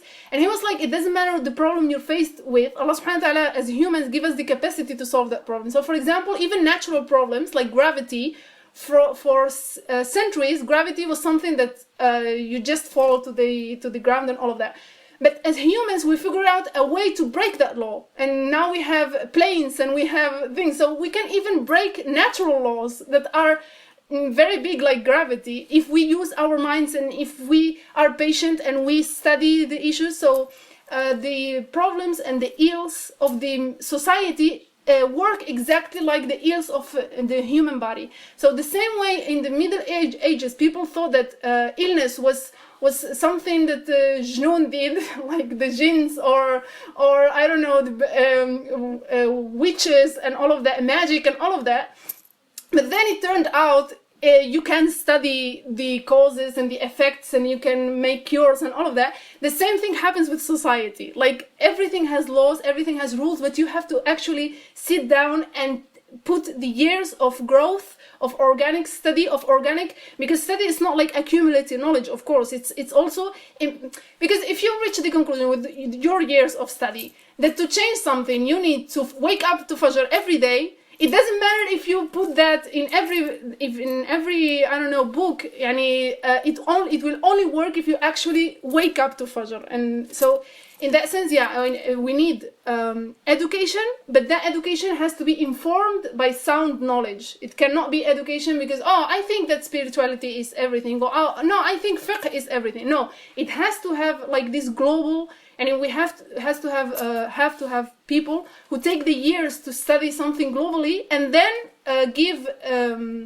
It's like medicine. Like people study very specific genes and all of that, but then they will go to the patient and they will give it one pildora. Like they will give it one thing to swallow. They won't explain the whole study that's behind it. So for the normal people, like for the normal girls and individual Muslims, we don't have to flood them with information and flood them with everything that's going bad and flood it. Like as community leaders and organizers, we have to have this study among ourselves and then give to the normal youth and to the guidelines. Like just do this. Because sometimes hearing about all these problems and all of that, it just numbs us. It just deploys us emotionally. We just like, the problem is too big. We don't want to move. So I do think we need, change, but change in the sense that specialized change. The ones that like knowledge, they have to go deep in knowledge. The ones that like action, the ones that Allah subhanahu has already divided that in that sense. So I wouldn't say how to protect our faith in these times, but how to grow our faith, because we don't want to protect it. That's the good thing, and this is a way for us to grow, to be a better community afterwards. So the last thing is how I think ACHIME fits into this is for me صحبة صالحة. Well, first I have to clarify, from this year onward, I'm not working inside ACHIME because of this thing. Like when you reach the point in which like, okay, what is the role of ACHIME? So I see it as a place of صحبة صالحة, because sometimes community and a Muslim youth organization are said like the Muslim parliament. So the parents and the girls expect from that organization to be their faqih, their sheikh, their imam, their psychologist, their their teacher, their role model, to represent them in the media. And I think we have to like focus on what is my role. And in that sense, I think ACHIME is a صحبة صالحة role. Like I said, the أصحاب الكهف role. Like how can we stay together and تواصوا بالحق وتواصوا بالصبر, to enjoy good and patience until maybe other people, maybe other institutions can give us what the other things that we lack. And I really like a story of Ertuğrul, a Turkish show that is like super propaganda, but I agree with its propaganda. And one of the things the Ibn al-Arabi, like the Ibn al-Arabi that's in that show, that it's completely different from the historic Ibn al-Arabi says, and he says that in the times of the Crusades of Salah ad-Din Ayyubi, there was a carpenter, like the ones that work in wood. How is it said? The people carpenter, that, yeah. Okay, carpenter. That he was so good with what he did, and he built like this very beautiful mimbar. It's super beautiful. Everybody wanted, and they gave him a lot of money to buy it, and he wouldn't sell it. So people were like, why wouldn't you sell it? Like they giving you this huge amount of money for that mimbar. And he was like, no, I made this mimbar for the Masjid al-Aqsa. And they were like, I think he was in Syria or something. He was like, why are you making a mimbar in Masjid al-Aqsa? Masjid al-Aqsa was under Christian rule at that time. And he was like, because I'm a carpenter. The only thing I can do for Masjid al-Aqsa is a mimbar, the most beautiful mimbar that can exist. And inshallah, Allah will bring somebody who can retake Masjid al-Aqsa and put this mimbar in it. So sometimes, and we have to, even if it's natural to stress out, we have to know our place as youth and as girls, and to work to just try to excel in our sphere of influence without stressing out, because Allah subhanahu wa ta'ala will take care of the big things. So yeah, I think ACHIME, the maximum that it can do is, it's not like maximum, it's one of the most important roles, is community, as Noha said, like a place in which you can vent, at least vent your anger and all of that. But yeah, the last thing, I don't have the ayah here, but there is one ayah, and if I had it, I wish I could read it, that as Sara said before, this is basically an opportunity. Like this is a honor that Allah subhanahu wa ta'ala has given us. So the ayah of Allah subhanahu wa ta'ala saying that if you don't want this fight, He will change you for other people who love Allah, yuhibbumullah wa yuhibbuna, who Allah loves them and they love Him, and they are merciful amongst themselves, and they stand strong among their enemy. And لا يخافون لومة لائم, and they don't care what people say about them. So this is an opportunity. This is something an honor that Allah subhanahu wa ta'ala has given us. And He's saying like, this ayah like summarizes everything. And to base our struggle in that sense in loving Allah subhanahu wa ta'ala. Allah subhanahu wa ta'ala will love us back, in having mercy between us, building this community that's based in mercy, not based in, oh, you are doing this wrong, and if you did this, we will be okay. So based in mercy and standing strong against our enemy. But the most important thing also is, for this point, is to not care about what other people says about us if we are doing the right thing in front of Allah subhanahu wa ta'ala. So yeah, I really would finish with the metaphor of that I believe in, of Musa alayhi salam. We are just Musa growing in the palace of Pharaoh, inshallah. Yeah. Barakallahu feekum for a lot of like crucial insights and reminders of things that again can help us to see like a way forward, not just to describe the situation, but then to also think, okay, what do we do next as individuals, as a network of people? So may Allah give you all tawfiq also to continue fostering suhbah salihah, like righteous companionship for people in your community, and for us to hopefully do that on a global scale amongst whoever is listening to this, whoever is reading, and whoever wants to contribute also to not just Qarawiyyin project itself, but all of these conversations and like the way that these networks branch out. So lastly, I just wanted to ask if anybody wants to keep in touch with you or the work you're doing, where could they go? Any like social media handles or websites or anything? Yeah, okay, so yeah, we do have like, but most of the, not most, everything we post is in Spanish. So yeah, so whoever wants to follow up and knows what Spanish or wants to practice some Spanish, they can do it. Of course, we're in all the social media networks available, like Facebook. You can just like type ACHIME or Chicas Musulmanas España, like, yeah, in Spanish, and then you can follow, you can find it, or even Google it, and it will come up like the website, I think. And also Instagram, ACHIME official or something, yeah. So yeah, you can definitely check it if you want, or just like reach if anyone wants to share. I think that it's more important than not just like, yeah, okay, look at what are we doing, but I actually think it's interesting to get the experience maybe of other people and maybe share experiences, or maybe that, I think that's more productive than just like brag about what or not we're doing. So yeah, I think it will be really interesting if someone is doing some kind of work like related to this, or even not, or they have some kind of comments or suggestions or whatever they want to share with us. That's really welcome. Yeah, absolutely. And I hope that, yeah, we can all see ourselves as not in competing roles, but also all of us contributing whatever is our responsibility, our role to play in the bigger picture, inshallah. So with that, I want to thank you guys again for joining us. It was a really great conversation, alhamdulillah.